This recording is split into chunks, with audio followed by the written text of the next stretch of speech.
نحمده ونصلي على رسوله الكريم اما بعد فاعوذ بالله من الشيطان الرجيم بسم الله الرحمن الرحيم رب اشرح لي صدري ويسر لي امري واحلل عقدة من لساني يفقهوا قولي. حرمت عليكم أمهاتكم وبناتكم وأخواتكم وعماتكم وخالاتكم وبنات الأخ وبنات الأخت وأمهاتكم اللاتي أرضعنكم وأخواتكم من الرضاعة وأمهات نسائكم وربائبكم اللاتي في حجوركم من نسائكم اللاتي دخلتم بهن فإن لم تكونوا دخلتم بهن فلا جناح عليكم وحلائل أبنائكم الذين من أصلابكم وأن تجمعوا بين الأختين إلا ما قد سلف إن الله كان غفورا رحيما. والمحصنات من النساء إلا ما ملكت أيمانكم كتاب الله عليكم وأحل لكم ما وراء ذلكم أن تبتغوا بأموالكم محصنين غير مسافحين فما استمتعتم به منهن فآتوهن أجورهن فريضة ولا جناح عليكم فيما تراضيتم به من بعد الفريضة إن الله كان عليما حكيما. حرمت عليكم أمهاتكم وبناتكم وأخواتكم وعماتكم وخالاتكم وبنات الأخ وبنات الأخت وأمهاتكم اللاتي أرضعنكم وأخواتكم من الرضاعة وأمهات نسائكم وربائبكم اللاتي في حجوركم من نسائكم اللاتي دخلتم بهن فإن لم تكونوا دخلتم بهن فلا جناح عليكم وحلائل أبنائكم الذين من أصلابكم وأن تجمعوا بين الأختين إلا ما قد سلف إن الله كان غفورا رحيما. شروع کرتی ہوں اللہ کے نام سے جو بے انتہا مہربان نہایت رحم فرمانے والا ہے. تم پر حرام کی گئیں تمہاری مائیں، بیٹیاں، بہنیں، پھپھیاں، خالائیں، بھتیجیاں، بھانجیاں، اور تمہاری وہ مائیں جنہوں نے تم کو دودھ پلایا ہو، اور تمہاری دودھ شریک بہنیں، اور تمہاری بیویوں کی مائیں، اور تمہاری بیویوں کی لڑکیاں جنہوں نے تمہاری گودوں میں پرورش پائی ہے، ان بیویوں کی لڑکیاں جن سے تمہارا تعلق زن و شو رہ چکا ہو، یعنی شادی ہوئی ہو، ورنہ اگر صرف نکاح ہوا ہو اور جسمانی تعلق نہ ہوا ہو تو انہیں چھوڑ کر ان کی لڑکیوں سے نکاح کرنے میں تم پر کوئی مواخذہ نہیں ہے. اور تمہارے ان بیٹوں کی بیویاں جو تمہاری صلب سے ہوں، یعنی سگے بیٹے. اور یہ بھی تم پر حرام کیا گیا ہے کہ ایک نکاح میں دو بہنوں کو جمع کرو، مگر جو پہلے ہو گیا سو ہو گیا، اللہ بخشنے والا اور رحم کرنے والا ہے. اللہ تعالیٰ نے انسان کو پیدا کیا ہے. انسان کے اندر طرح طرح کی خواہشات بھی رکھی ہیں. انسان کی بہت سی ایسی فطری خواہشات میں ایک شہوانی خواہش بھی ہے جو عورت اور مرد کے درمیان پائی جاتی ہے. شریعت تمام انسانی جذبات کی حد بندی کرتی ہے، یعنی ان جذبات کو اس نے کھلا نہیں چھوڑ دیا. انسان میں جذبہ بھی رکھا لیکن اس پر پابندی بھی رکھی، اور اس کے لیے حدود اور ضابطے اور قاعدے بھی مقرر کیے. شریعت میں ایک مرد اور عورت کے درمیان صرف وہی تعلق درست ہے جو نکاح کی صورت میں ہو اور ایک سنجیدہ معاہدے کے بعد وجود میں آئے، اور اس طرح انسان کے فطری جذبات کی تسکین ہو۔ اسی طرح اللہ تعالیٰ یہ بھی چاہتا ہے کہ خاندان کے اندر جو قریبی رشتے ہیں ان کے ساتھ تقدس کی فضا بھی ہموار رہے، برقرار رہے۔ اسی لیے کچھ عورتوں کے ساتھ نکاح کرنے کو جائز قرار دیا گیا اور کچھ دوسری کے ساتھ حرام قرار دیا گیا۔ یہاں محرمات کا ذکر ہے کہ جن کے ساتھ نکاح نہیں ہو سکتا، ان رشتوں کی تفصیل بیان کی گئی ہے۔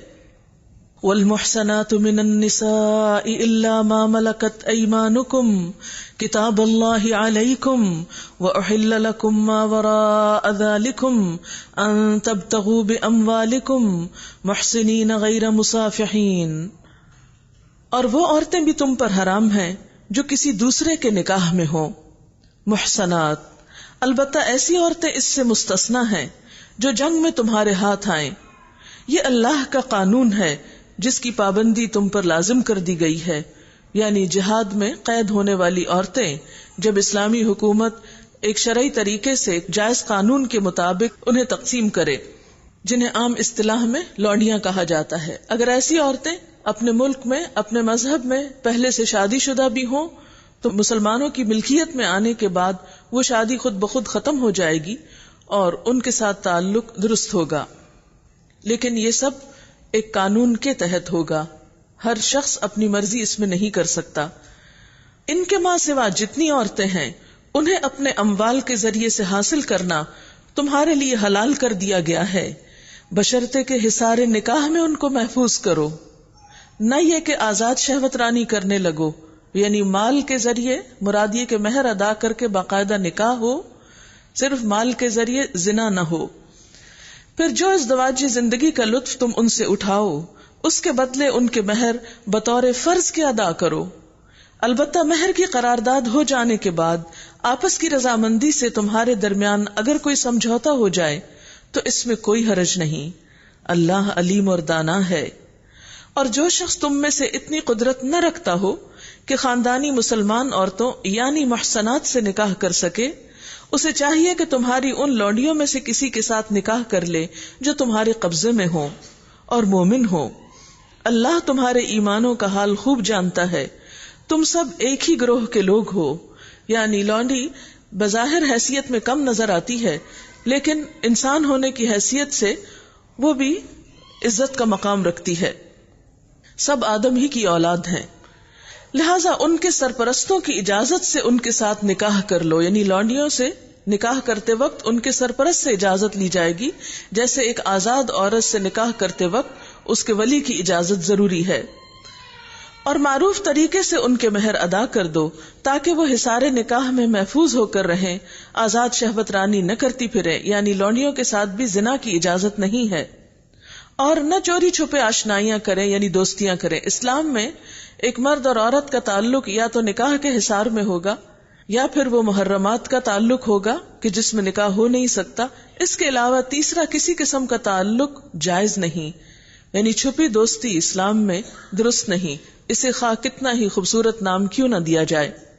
پھر جب وہ حصار نکاح میں محفوظ ہو جائیں اور اس کے بعد کسی بدچلنی کی مرتکب ہوں، یعنی شادی کرنے کے بعد بھی، تو ان پر اس سزا کی بنسبت آدھی سزا ہے جو خاندانی عورتوں کے لیے مقرر ہے۔ یہ سہولت تم میں سے ان لوگوں کے لیے پیدا کی گئی ہے جن کو شادی نہ کرنے سے بندے تقوی کے ٹوٹ جانے کا اندیشہ ہو، لیکن اگر تم صبر کرو تو یہ تمہارے لیے بہتر ہے، اور اللہ بخشنے والا اور رحم فرمانے والا ہے۔ یعنی لونڈی سے نکاح کی اگرچہ اجازت ہے، لیکن اگر تم سمجھو کہ اس سے نکاح کرنے کے بعد تم اس کے حقوق ادا نہ کر سکو گے یا تم صحیح طور پر مطمئن نہ ہو سکو گے تو بہتر ہے پھر صبر کرو۔ یرید اللہ لیبین لکم ویہدیکم سنن الذین من قبلکم ویتوب علیکم واللہ علیم حکیم۔ اللہ چاہتا ہے کہ تم پر ان طریقوں کو واضح کر دے اور انہی طریقوں پر تمہیں چلائے جن کی پیروی تم سے پہلے گزرے ہوئے نیک لوگ کرتے تھے۔ وہ اپنی رحمت کے ساتھ تمہاری طرف متوجہ ہونے کا ارادہ رکھتا ہے اور وہ علیم بھی ہے اور دانا بھی ہے. ہاں اللہ تو تم پر رحمت کے ساتھ توجہ کرنا چاہتا ہے، مگر جو لوگ خود اپنی خواہشات نفس کی پیروی کر رہے ہیں وہ چاہتے ہیں کہ تم راہ راست سے ہٹ کر دور نکل جاؤ. اللہ تم پر سے پابندیوں کو ہلکا کرنا چاہتا ہے کیونکہ انسان کمزور پیدا کیا گیا ہے. ہر انسانی معاشرے میں ایسا ہوتا ہے کہ کچھ چیزیں رواج پا جاتی ہیں، اور جو رواج صدیوں تک چلتے جاتے ہیں ان کی جڑیں عام طور پر معاشرے میں مضبوط ہو جاتی ہیں. پھر لوگوں کے ذہنوں پر وہ باتیں اس طرح چھا جاتی ہیں کہ لوگ اس کے خلاف سوچ بھی نہیں سکتے. اب ہوتا یوں ہے کہ جب بھی اللہ کا کوئی بندہ معاشرے کی اصلاح کے لیے کام شروع کرتا ہے تو اس قسم کے لوگ جو رواجوں کے پابند ہوتے ہیں، جو ایک مخصوص سوچ رکھتے ہیں، وہ اصلاح کے طریقوں کو پسند نہیں کرتے اور عموماً اللہ کی طرف بلانے والے اور اصلاح کرنے والے کے دشمن بن جاتے ہیں. اور ان کا الزام کیا ہوتا ہے کہ نیا آنے والا شخص لوگوں کو ان کے باپ دادا کے طریقوں سے ہٹا رہا ہے. اس سلسلے میں بسا اوقات مذہبی طبقے کا رد عمل یا ریئیکشن بھی بہت شدید ہوتا ہے، خاص طور پر جب دین کا پہلو اندر سے کمزور ہو تو باہر سے کئی قسم کی منہ شگافیاں جنم لیتی ہیں اور دین کو محض ریچولز کا ایک مجموعہ بنا لیا جاتا ہے. اور دین کی روح سے جب لوگ دور ہو جاتے ہیں تو کسی بھی اصلاحی تحریک کی مخالفت ایک عام بات ہوتی ہے. یہاں بھی کچھ اسی کی طرف اشارہ کیا گیا ہے. نبی صلی اللہ علیہ وسلم نے آ کر جب لوگوں کی اصلاح کا کام شروع کیا تو یہود، منافقین اور دیگر قدامت پرست لوگ جو اپنے مخصوص مذہبی ڈھانچے کے پیروکار تھے، انہیں آپ صلی اللہ علیہ وسلم کی لائی ہوئی اصلاحات جو تھیں وہ بہت ناگوار تھیں. مثال کے طور پر وہ کیا تھیں؟ جیسے میراث میں لڑکیوں کا حصہ، عدت کے بعد بیوہ عورت کو دیگر نکاح کے لیے اجازت مل جانا، پھر اسی طرح ستیلی ماہ سے نکاح کا حرام ہونا، 2 بہنوں کو ایک ساتھ نکاح میں جمع کرنا، متبنہ کو وراثت سے محروم کرنا، اور اسی طرح دیگر اصلاحات تھی معاشرتی جو آپ صلی اللہ علیہ وسلم نے کی. تو اس پر آپ کے مخالفین کو بہت زیادہ موقع مل گیا آپ کے خلاف بات کرنے کا. اور ایسے لوگ جو اہل کتاب تھے وہ دراصل مذہب کے حوالے سے یا دین کے حوالے سے آپ کی مخالفت کرتے تھے، جس سے عام بھولے بھالے لوگ جو تھے وہ مشکل میں پڑ جاتے، کنفیوژن کا شکار ہو جاتے کہ وہ بھی اہل کتاب ہیں، کتاب پڑھتے ہیں، دیندار ہیں، بظاہر حال حلیے کے اعتبار سے بھی بہت دینی ہیں، اور دوسری طرف اللہ کے رسول صلی اللہ علیہ وسلم بھی دین ہی کی طرف بلا رہے ہیں. اب ہم کس کی بات مانیں؟ تو ایسے میں اللہ سبحانہ تعالیٰ فرماتے ہیں کہ اللہ تعالیٰ تمہارے لیے راستے واضح کرنا چاہتا ہے، تمہاری طرف رحمت کے ساتھ متوجہ ہونا چاہتا ہے.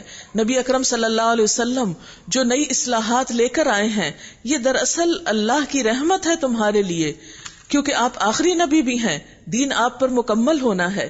اس لیے معاشرے کے اندر جو بھی ایسی پابندیاں یا جبر کے ایسے نظام تھے جنہوں نے لوگوں کی سوچ کو مفلوج کر رکھا تھا، لوگوں پر طرح طرح کی پابندیاں ڈال رکھی تھیں، جب آپ نے ان کی اصلاح کی تو فرمایا کہ آپ اس پر پریشان نہ ہو، اللہ تعالیٰ تو چاہتا ہے کہ تم پر اپنی رحمت کرے.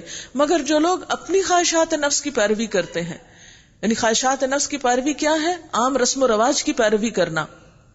تو وہ کیا چاہتے ہیں کہ تم راہ راست سے ہٹ کر دور نکل جاؤ. اللہ تم پر سے پابندیوں کو ہلکا کرنا چاہتا ہے کیونکہ انسان کمزور پیدا کیا گیا ہے. حقیقت یہ ہے کہ معاشرے میں رسم و رواج کے نام سے جو پابندیاں عائد کی جاتی ہیں یہ خواہشات نفس پر ہی مبنی ہوتی ہیں.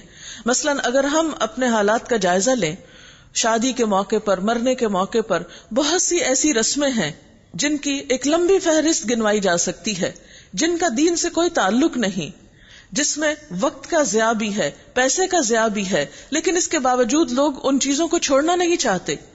بعض چیزیں تو عقلی اعتبار سے بھی کوئی معنی نہیں رکھتی، لیکن سب ہیں کہ آنکھیں بند کر کے ان پر عمل کیے جاتے ہیں. مال و دولت کا ایک بڑا حصہ ان پہ ضائع ہو رہا ہے، لیکن اگر کوئی شخص ان چیزوں کی اصلاح کے لیے بات کرتا ہے تو عموماً لوگ اس بات کو قبول نہیں کرتے، یہ کہہ کر کہ کیا ہمارے باپ دادا غلط کرتے تھے. جب بھی کبھی ایسی رسموں کے کرنے کا وقت آتا ہے تو ہر شخص کی دلیل کیا ہوتی ہے؟ ہمارے ہاں یہ ہوتا ہے، ہماری برادری میں یہ ہوتا ہے، ہماری کمیونٹی میں یہ ہوتا ہے، ہمارے ملک میں یہ ہوتا ہے. اگر پوچھا جائے کہ اس کا مقصد کیا ہے، مثلا شادی کے موقع پر جو مہندی مائیوں اور بہت سی اور رسمیں ہیں، پوچھا جائے کہ ان سب چیزوں کا مقصد کیا ہے، اس سے فائدہ کیا ہے، تو کوئی بھی اس کا جواب نہیں ہوگا سوائے اس کے کہ ہمارے کلچر کا یہ حصہ ہے. اسی طرح مرنے کے موقع پر آپ دیکھیے کہ ہمارے ہاں مرنے کے بعد مرنے والا تو مر کے چلا جاتا ہے، اس کی روح تو آزاد ہو جاتی ہے، لیکن اس کے جو لواحقین ہیں وہ مشکل میں پھنس جاتے ہیں. یعنی 30 ہو رہا ہے، کل ہو رہا ہے، پھر اس کے بعد 40واں ہو رہا ہے، پھر ہر جمعرات ہو رہی ہے، پھر اس کے بعد برسی ہو رہی ہے، اور ایک سلسلہ ہے کہ ختم ہونے کو نہیں آتا. اللہ نے تو اس کی زندگی کا سلسلہ ختم کر دیا، لیکن ہم نے اس کے جانے کے بعد اس کی یادیں منانے کے جو سلسلے شروع کیے، ان میں نہ تو ہمارا دین اور بعض اوقات نہ ہماری عقل اور نہ ہی سمجھ کوئی اس چیز کی تائید کرتی ہے. ایسی باتوں سے جب بھی کسی کو روکا جائے تو روکنے والا ہمیشہ مخالفتیں مول لیتا ہے اور مشکل کا شکار ہوتا ہے. اس سے ملتی جلتی اور مختلف قسم کی اصلاحات جو آپ صلی اللہ علیہ وسلم نے اپنے معاشرے میں کی صدیوں کے رسم و رواج کے خلاف، تو اس پر باقی معاشرے کے لوگ جو تھے وہ آپ کے خلاف ہو گئے. پھر فرمایا یا ایھا الذین آمنوا لا تأکلوا اموالکم بینکم بالباطل، اے لوگو جو ایمان لائے ہو آپس میں ایک دوسرے کے مال باطل طریقوں سے نہ کھاؤ. لین دین ہونا چاہیے آپس کی رضامندی سے، اور اپنے آپ کو قتل نہ کرو. یعنی اسلام میں مال کے بارے میں واضح طور پر تعلیمات ملتی ہیں، کہاں سے کمایا جائے، کہاں خرچ کیا جائے، کیا چیزیں حرام ہیں، ناجائز ہیں. اور آپ سب جانتے ہیں کہ قیامت کے دن بھی انسان کے قدم اپنی جگہ سے ہل نہ سکیں گے جب تک کہ چند سوالوں کے جواب نہ دے. اس میں سے ایک اہم سوال یہ ہوگا کہ مال تمہارے پاس آیا کہاں سے اور تم نے خرچ کہاں پر کیا. اسی لیے ہم دیکھتے ہیں کہ قرآن پاک میں اللہ تعالیٰ نے بہت سے احکامات ہم کو دیے ہیں. فرمایا کہ باطل طریقوں سے مال نہ کھاؤ. باطل طریقوں میں کیا ہے؟ یعنی کسی سے لین دین کا ایک طریقہ یہ ہے کہ انسان محنت کرے اور اس کا معاوضہ پائے. لیکن اگر انسان زبردستی کسی سے مال ہتھیائے یا فریب اور دھوکے کے ساتھ یا رشوت اور سود کے ذریعے یا جوئے کے ذریعے یا تجارت کی بجائے لوٹ مار کے ذریعے یا ذخیرہ اندوزی کر کے، تو یہ مختلف طریقے اسلام میں مال کمانے کے جائز اور درست نہیں ہیں. انہی میں ایک طریقہ یہ بھی ہو سکتا ہے مال ہتھیانے کا، مثلا یتیموں کا مال ہتھیا لیا جائے یا عورتوں کا مہر ادا نہ کیا جائے یا کسی بھی طریقے سے کسی پر ناجائز دباؤ ڈال کر اس کا مال حاصل کیا جائے. فرمایا یہ سب باطل طریقے ہیں، یہ درست نہیں. جو درست چیز ہے وہ کیا ہے؟ تجارتاً عن تراض منکم، تجارت ہو اور باہمی رضامندی سے لین دین ہو. ولا تقتلوا انفسکم، اور اپنے نفسوں کو قتل نہ کرو. ایک معنی تو یہ ہے کہ خودکشی حرام ہے، خودکشی مت کرو، سوئسائڈ نہیں کرو. اور دوسرا معنی یہ کہ معاشرے میں کسی کو بھی قتل نہ کرو، کیونکہ اگر تم کسی کو قتل کرو گے تو جواباً اپنے قتل کو دعوت دو گے. تو کسی کو قتل کرنا دراصل اپنا قتل ہے. ان اللہ کان بکم رحیما، یقین مانو اللہ تمہارے اوپر مہربان ہے، اس لیے وہ تم کو یہ طریقے سکھا رہا ہے. وَمَن يَفْعَلْ ذَلِكَ عُدْوَانًا وَظُلْمًا فَسَوْفَ نُصْلِيهِ نَارًا وَكَانَ ذَلِكَ عَلَى اللَّهِ يَسِيرًا، جو شخص ظلم اور زیادتی کے ساتھ ایسا کرے گا اس کو ہم ضرور آگ میں جھونکیں گے، اور یہ اللہ کے لیے کچھ مشکل کام نہیں. اگر تم ان بڑے بڑے گناہوں سے پرہیز کرتے رہو جن سے تمہیں منع کیا جا رہا ہے تو تمہاری چھوٹی موٹی برائیوں کو ہم تمہارے حساب سے ساقط کر دیں گے اور تم کو عزت کا مقام عطا کریں گے یا عزت کی جگہ داخل کریں گے. وَلَا تَتَمَنَّوْا مَا فَضَّلَ اللَّهُ بِهِ بَعْضَكُمْ عَلَى بَعْضٍ، اور جو کچھ اللہ نے تم میں سے کسی کو دوسرے کے مقابلے میں زیادہ دیا ہے اس کی تمنا نہ کرو. یعنی کسی دوسرے کے پاس اگر تمہارے مقابلے میں کوئی بھی چیز زیادہ ہے، مثلا مال ہے یا حسن ہے یا علم ہے یا کوئی اور صلاحیت ہے، کوئی ٹیلنٹ ہے، تو محض اس کو دیکھ دیکھ کے نہ کڑتے رہو اور اس کی وجہ سے غم کا شکار نہ ہو، یا صرف اس کو پانے کی تمنا نہ کرو. کیوں؟ اس لیے کہ اس سے نیگیٹو سوچ جنم لیتی ہے. اللہ تعالیٰ نے ہر انسان کو دوسرے سے مختلف بنایا ہے اور مختلف انسانوں کو مختلف صلاحیتیں دے کر معاشرے کے اندر ایک ضرورت کو پورا کیا ہے. اگر تمام لوگ ایک ہی طرح سوچتے، اگر تمام لوگ ایک ہی طرح کا ذہن رکھتے، سب لوگوں کی دلچسپیاں ایک طرح ہوتی، تو اس کائنات میں کوئی حسن نہ ہوتا، اس دنیا میں کوئی خوبصورتی نہ ہوتی. کسی کو کم دیا، کسی کو زیادہ دیا. جب ایک شخص کو ایک چیز میں کمی دی تو اس کی کوشش زیادہ ہوگی، دوسرے کو دوسری چیز میں کمی ہے تو وہ اور طرف اپنی محنت اور صلاحیت کا استعمال کر کے اپنے آپ کو معاشرے کے لیے ایک بہتر کام کے لیے مفید بنا سکتا ہے. اس لیے فرمایا کہ ایک دوسرے کے مقابلے میں ہی نہ رہو. اور خاص طور پر مرد اور عورت کا باہم مقابلہ، جو آج کی مغربی دنیا کا ایک بہت بڑا ایشو ہے. یعنی انسان اس زمین پر عورت اور مرد تو ڈے 1 سے اتارے گئے تھے. آدم علیہ السلام کے ساتھ حضرت حوا کو بھی پیدا کیا گیا تھا، اور ابتدا سے ہی اللہ تعالیٰ نے یہ تقسیم رکھی. لیکن اتفاق کہیے یا شیطان کی ایک چال کہیے کہ کچھ عرصے سے مرد اور عورت کو ایک دوسرے کا ہمدرد اور خیرخواہ اور ایک دوسرے کا مددگار بنانے کی بجائے ان دونوں کے درمیان ایک دوسرے کے ساتھ اختلاف اور ایک دوسرے کے مقابلے کے جذبات پیدا کر دیے گئے. اگر دیکھا جائے تو مرد اور عورت کیا ہے؟ باہم ایک دوسرے کے مددگار ہیں. جیسے قرآن پاک میں اللہ تعالیٰ فرماتے ہیں کہ مومن مرد اور مومن عورتیں ایک دوسرے کے مددگار ہیں، ایک دوسرے کا کاؤنٹر پارٹ ہیں. نبی صلی اللہ علیہ وسلم نے فرمایا کہ النساء شقائق الرجال، یعنی عورتیں جو ہیں وہ مردوں کی بہنیں ہیں. شقائق کہتے ہیں سگے رشتے کو. مرد اور عورت کا ایک اور تعلق یعنی شوہر اور بیوی کا تعلق کیا بتایا؟ ہن لباس لکم وانتم لباس لہن، وہ تمہارا لباس ہے، تم ان کا لباس ہو. یعنی ایک سوسائٹی کے لیے دونوں ہی نہایت اہم ہیں. اسی طرح دونوں کی حیثیت میں اللہ تعالیٰ نے انسانیت کے اعتبار سے کوئی فرق نہیں رکھا. انسانیت کے اعتبار سے دونوں میں کامل مساوات ہے. اللہ کی عدالت میں اپنے اعمال کے اعتبار سے دونوں میں کوئی فرق نہیں. دنیا میں اگر دونوں کے درمیان کچھ فرق رکھا گیا تو وہ کیا ہے؟ انتظامی فرق ہے. ایک معاشرے کے اندر ایک گھر کی دنیا، ایک باہر کی دنیا ہے. ایک کے لیے باہر کی دنیا رکھی گئی، ایک کے لیے اندر کی دنیا رکھی گئی. اس طرح بھی دونوں کے درمیان ایک طرح سے عدل ہو گیا. ایک کے ذمے گھر کی ضروریات پورے کرنے کا کام لگایا کہ دوسرے کے ذمے انسانیت کی تخلیق کا کام لگایا گیا، بچوں کی پیدائش کا کام لگایا گیا. دونوں کی ڈیوٹیز ایکولی بانٹ دی گئی فطرت کی طرف سے. لیکن افسوس یہ کہ دونوں کے درمیان باہم ہم آہنگی، ایک دوسرے کی ہمدردی سے معاشرے میں جو امن و امان ہو سکتا تھا اس کو ختم کر دیا گیا، اور عورت کو اس احساس کمتری میں مبتلا کر دیا گیا کہ وہ مرد کے مقابلے میں چھوٹی ہے. اور اس سے بسا اوقات قرآن کی آیات کو بھی مس کوٹ کیا گیا، اور یہ کہا گیا کہ قرآن پاک میں اللہ تعالیٰ نے مرد کو عورت پر ایک درجہ جو زیادہ دیا ہے تو اس سے عورت کا درجہ شاید کم کر دیا گیا ہے. حالانکہ یہ حقیقت نہیں. بات یہ ہے کہ یہ ایک انتظامی ضرورت تھی کہ خاندان کے اندر ایک شخص سربراہ ہو جو سب کا ذمہ دار ہو، اور چونکہ مرد کی ذمہ داریاں اس طرح نہیں جو عورت کی ہیں، اس کی جسمانی حیثیت، جسمانی ساخت، اس کی صلاحیتیں مختلف طرح ہیں عورت کی نسبت، اس لیے اس پر بوجھ زیادہ ڈالا گیا. جب اسے قوام بنایا گیا تو ایک طرح سے مینیجریل کوالٹیز اس کے اندر زیادہ تھیں، تو خاندان کی مینجمنٹ کا کام اس کو دیا گیا. لیکن اس کا یہ مطلب نہیں کہ اس سے عورت کے درجہ کم ہو گیا یا اس کو نعوذ باللہ ذلیل و خوار کیا گیا یا اس کو حقیر سمجھا گیا. ماں ہونے کی حیثیت سے عورت کو مرد کے مقابلے میں 3 درجے زیادہ عطا کیے گئے. تو یہاں فرمایا کہ اللہ نے تم میں سے ایک کو دوسرے کے مقابلے میں جو فضیلت دی ہے، یعنی کسی بھی اعتبار سے، خواہ انسانوں کے درمیان یا مرد عورت کے درمیان، اگر ایک معاملے میں ایک بڑا ہے، جیسے انتظامی امور میں مرد کا درجہ سربراہ کا ہے تو ماں کی حیثیت میں عورت کا درجہ بڑا ہے، تو فرمایا اس پر اس کی تمنا نہ کرو، اپنے کو ملنے والی نعمت کو دیکھو، نہ کہ دوسرے کی نعمت کی طرف دھیان رکھ کے اپنی صلاحیتوں کو بھی تم ضائع کر دو، اور اپنی فطرت کے خلاف بھی نہ چلو. کیونکہ اگر مرد عورت بننے کی کوشش کرے گا یا عورت مرد بنے گی تو اس سے اس کی اپنی صلاحیتیں جو ہیں وہ متاثر ہوں گی. فرمایا للرجال نصیب مما اکتسبوا، مردوں کے لیے حصہ ہے اس میں سے جو انہوں نے کمائی کی. وللنساء نصیب مما اکتسبنا، اور عورتوں کے لیے حصہ ہے اس میں سے جو انہوں نے کمائی کی.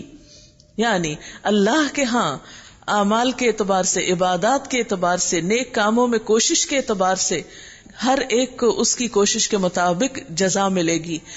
مرد کو اس لیے اللہ کے ہاں بڑا درجہ نہیں ملے گا یا جنت میں عالی مقام نہیں ملے گا کیونکہ وہ مرد تھا اس لیے اس کی نمازوں کا اجر جو ہے وہ دگنا دے دیا گیا اس کو، نہیں. یا عورت کو اس لیے صدقہ خیرات کا اجر کم نہیں دیا جائے گا کہ یہ عورت ہے. دنیا میں تو آپ دیکھتے ہیں کہ ابھی تک بھی بہت سے ممالک ایسے ہیں جو خود کو ترقی یافتہ کہتے ہیں، لیکن اب تک ویجز میں ایک بڑا ڈفرنس ہے مرد اور عورت کے بیچ میں. تو یہاں اس چیز کی اصلاح کی گئی اور ایک عدل کی زندگی اور ایک عدل کا راستہ بتایا گیا. اور یہ کچھ سوچ جو ہے اس دور میں بھی پائی گئی. مثلا ہم دیکھتے ہیں حضرت ام سلمہ نے عرض کیا، یا رسول اللہ صلی اللہ علیہ وسلم، مرد جہاد میں حصہ لیتے ہیں، شہادت پاتے ہیں، ہم عورتیں اس فضیلت والے کام سے محروم ہیں، ہماری میراث بھی مردوں سے نصف ہے. تو اس پر یہ آیت اتری کہ مردوں کو جو ملا ہے اس پہ تمنا نہ کرو، اصل چیز تو کوشش ہے. تمہارا جو دائرہ کار ہے، تمہارے لیے نیکی کمانے کے جو مواقع ہیں، تم ان کو استعمال کرو، کیونکہ اللہ کے ہاں تو ہر ایک کی کوشش دیکھی جائے گی. عورت اور مرد کے درمیان استعداد، صلاحیت، قوت کار کا فرق ہے، اور یہ قدرت کا ایک اٹل فیصلہ ہے. اگر اس فیصلے کو ہم بدلنا چاہیں گے تو بدل نہیں سکیں گے. اگر بدل نہیں سکتے ان فیصلوں کو، فطرت کو تبدیل نہیں کر سکتے، تو ہو سکتا ہے پھر دونوں میں سے ایک پہ ظلم ہو جائے. اور افسوس کہ یہ ظلم عورت پر ہوا. عورت کو باہر کی ذمہ داریاں بھی دے دی گئی مرد بننے کے شوق میں، یا مردوں کی بڑائی کو حاصل کرنے کے شوق میں، اور گھر کی ذمہ داری بھی اسی پر رہی. اس طرح عورت رہی تو اپنے ہی مقام پر، لیکن اس کے اوپر بوجھ بڑھا دیا گیا. اس بات کی سمجھ بعض اوقات نہیں آتی کہ اگر ایک خاص وجہ سے مرد کو ایک ذمہ داری زیادہ دی گئی تو اس بنا پر عورتوں کے اندر احساس کمتری کے جذبات کیوں پیدا کر دیے گئے، حالانکہ عورت اپنے مقام پر ایک بہت بڑی حیثیت رکھتی ہے. تو یہاں اسلام کیا سکھاتا ہے؟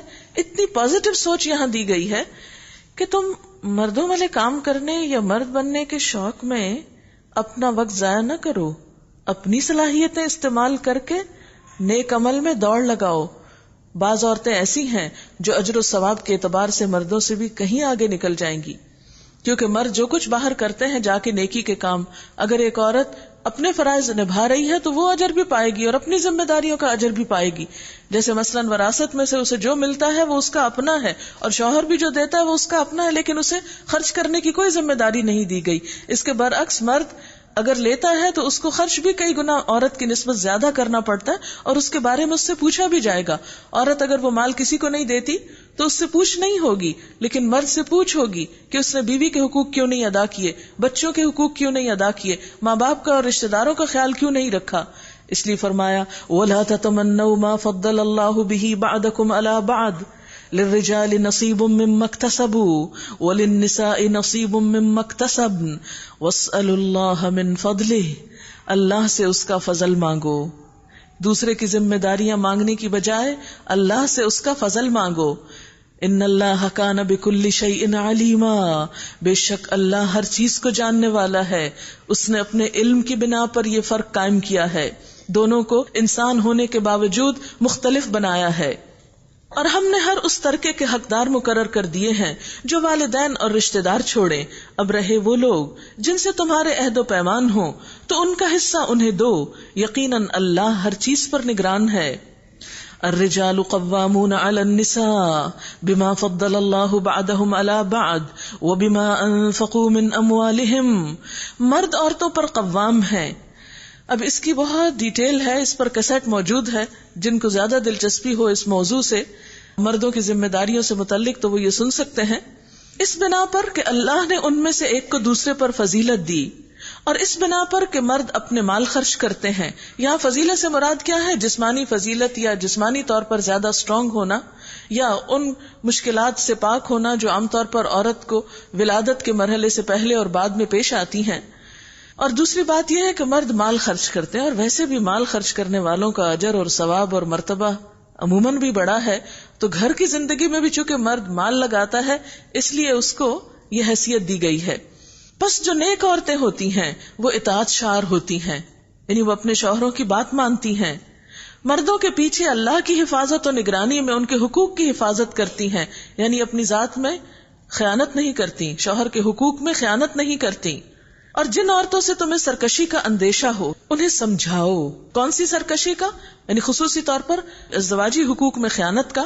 تو خواب گاہوں میں ان سے علیحدہ رہو، یعنی یہ گھر کی زندگی میں جب بعض اوقات دونوں کے درمیان انبن ہو جاتی ہے اور عورت اپنا اصل رستہ چھوڑ کر بے راہ رو ہو جاتی ہے، اس موقع کی بات ہو رہی ہے.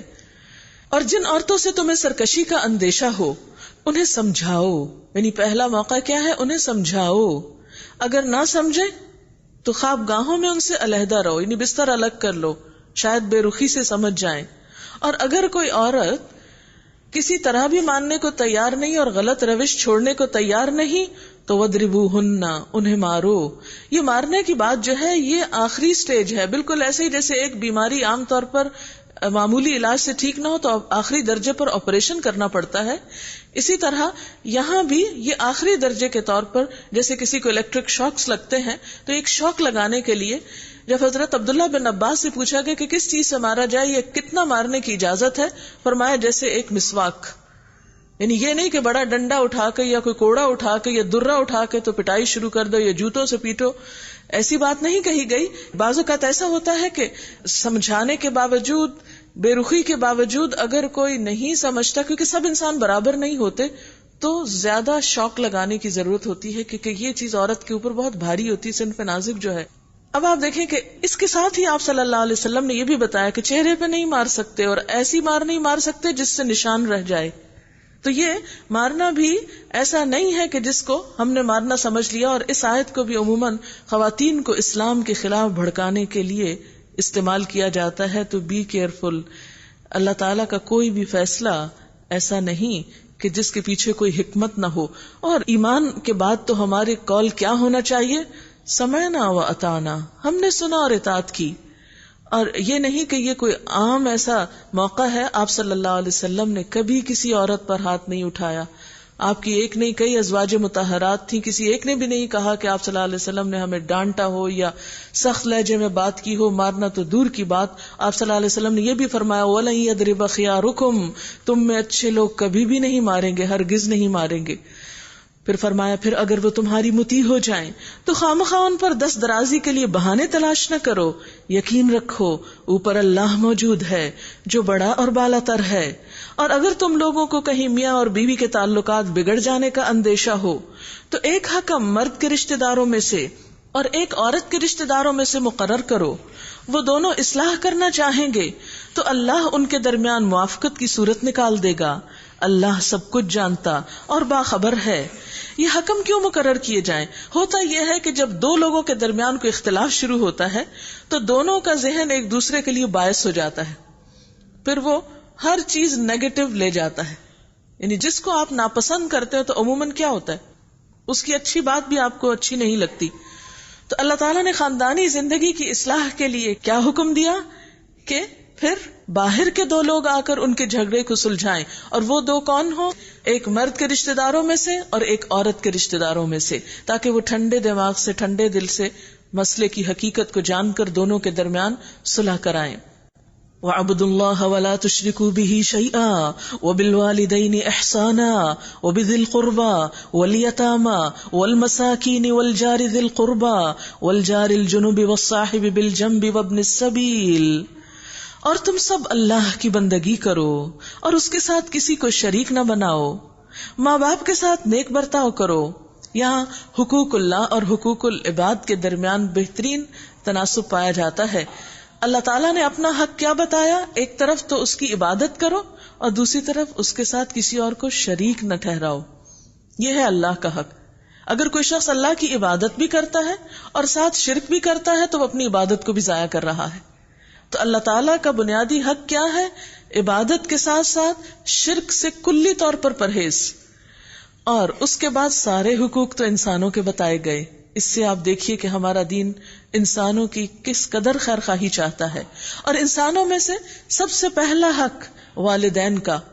مجھے تو بعض اوقات یوں لگتا ہے کہ یہاں ہیومن رائٹس کی ڈیٹیلز بتائی گئی ہیں.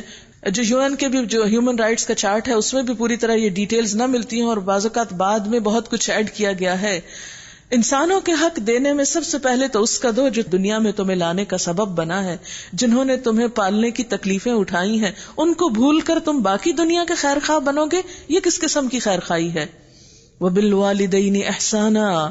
پھر اس کے بعد اپنے آس پاس والوں کے، یعنی یوں آہستہ آہستہ پھیلو گے، معاشرے کی طرف جاؤ گے. اور رشتہ دار اور یتیم اور مسکین، ان کے ساتھ بھی حسن سلوک سے پیش آؤ. اور پڑوسی رشتہ دار سے، یعنی پڑوسیوں میں 3 طرح کے پڑوسی. ایک وہ جو رشتہ دار ہو، دوسرا اجنبی ہمسایہ، اور تیسرا جو نان مسلم ہو لیکن پڑوسی ہو، جس کا یہاں ذکر نہیں ہے. احادیث کی روح سے پتہ چلتا ہے کہ ہر طرح کے پڑوسی سے اچھا سلوک کرنا ہے، کیونکہ بعض اوقات ہم ریلیجس بائسز کا شکار ہو جاتے ہیں کہ نہیں، ہم تو صرف اس کے ساتھ اچھا برتاؤ کریں گے جو ہمارے دین میں ہوگا. جبکہ نبی صلی اللہ علیہ وسلم کا اخلاق اور طریقہ کیا تھا کہ وہ عورت جو آپ پہ کوڑا پھینکتی تھی جب وہ بیمار پڑ گئی تو آپ اس کی عیادت کے لیے بھی گئے. آپ نے اپنے دشمنوں کے ساتھ بھی حسن سلوک کیا اور پہلو کے ساتھ ہی، جیسے آپ ایک دوسرے کے ساتھ بیٹھے ہوئے ہیں، یعنی ہر ایک کے اوپر لازم ہے کہ ساتھ والے کا بھی خیال رکھے، ایسی بات نہ کرے کہ جس سے دوسرے کے سننے میں کسی قسم کی کوئی دقت پیش آئے یا کوئی مشکل ہو. یا کہیں بھی آپ بیٹھے ہوں، کسی کلینک میں بیٹھے ہوں، کسی جگہ پر انتظار کر رہے ہوں، کسی پبلک پلیس میں بیٹھے ہوں، کسی سڑک پہ، کسی فٹ پاتھ پہ، کسی پارک میں، کہیں بھی جو لوگ آپ کے آس پاس ہوں ان کا بھی خیال رکھا جائے. اگر مسلمان سوسائٹی اس طرح کا لوگوں کا خیال کرنا شروع کرے تو میرے خیال ہے کہ کہیں بھی مشکل پھر باقی نہ رہے. اور مسافر سے، یعنی مسافر بالکل اجنبی ہوتا ہے تو اس کی طرف بھی توجہ، اور ان لونڈی غلاموں سے جو تمہارے قبضے میں ہوں احسان کا معاملہ رکھو.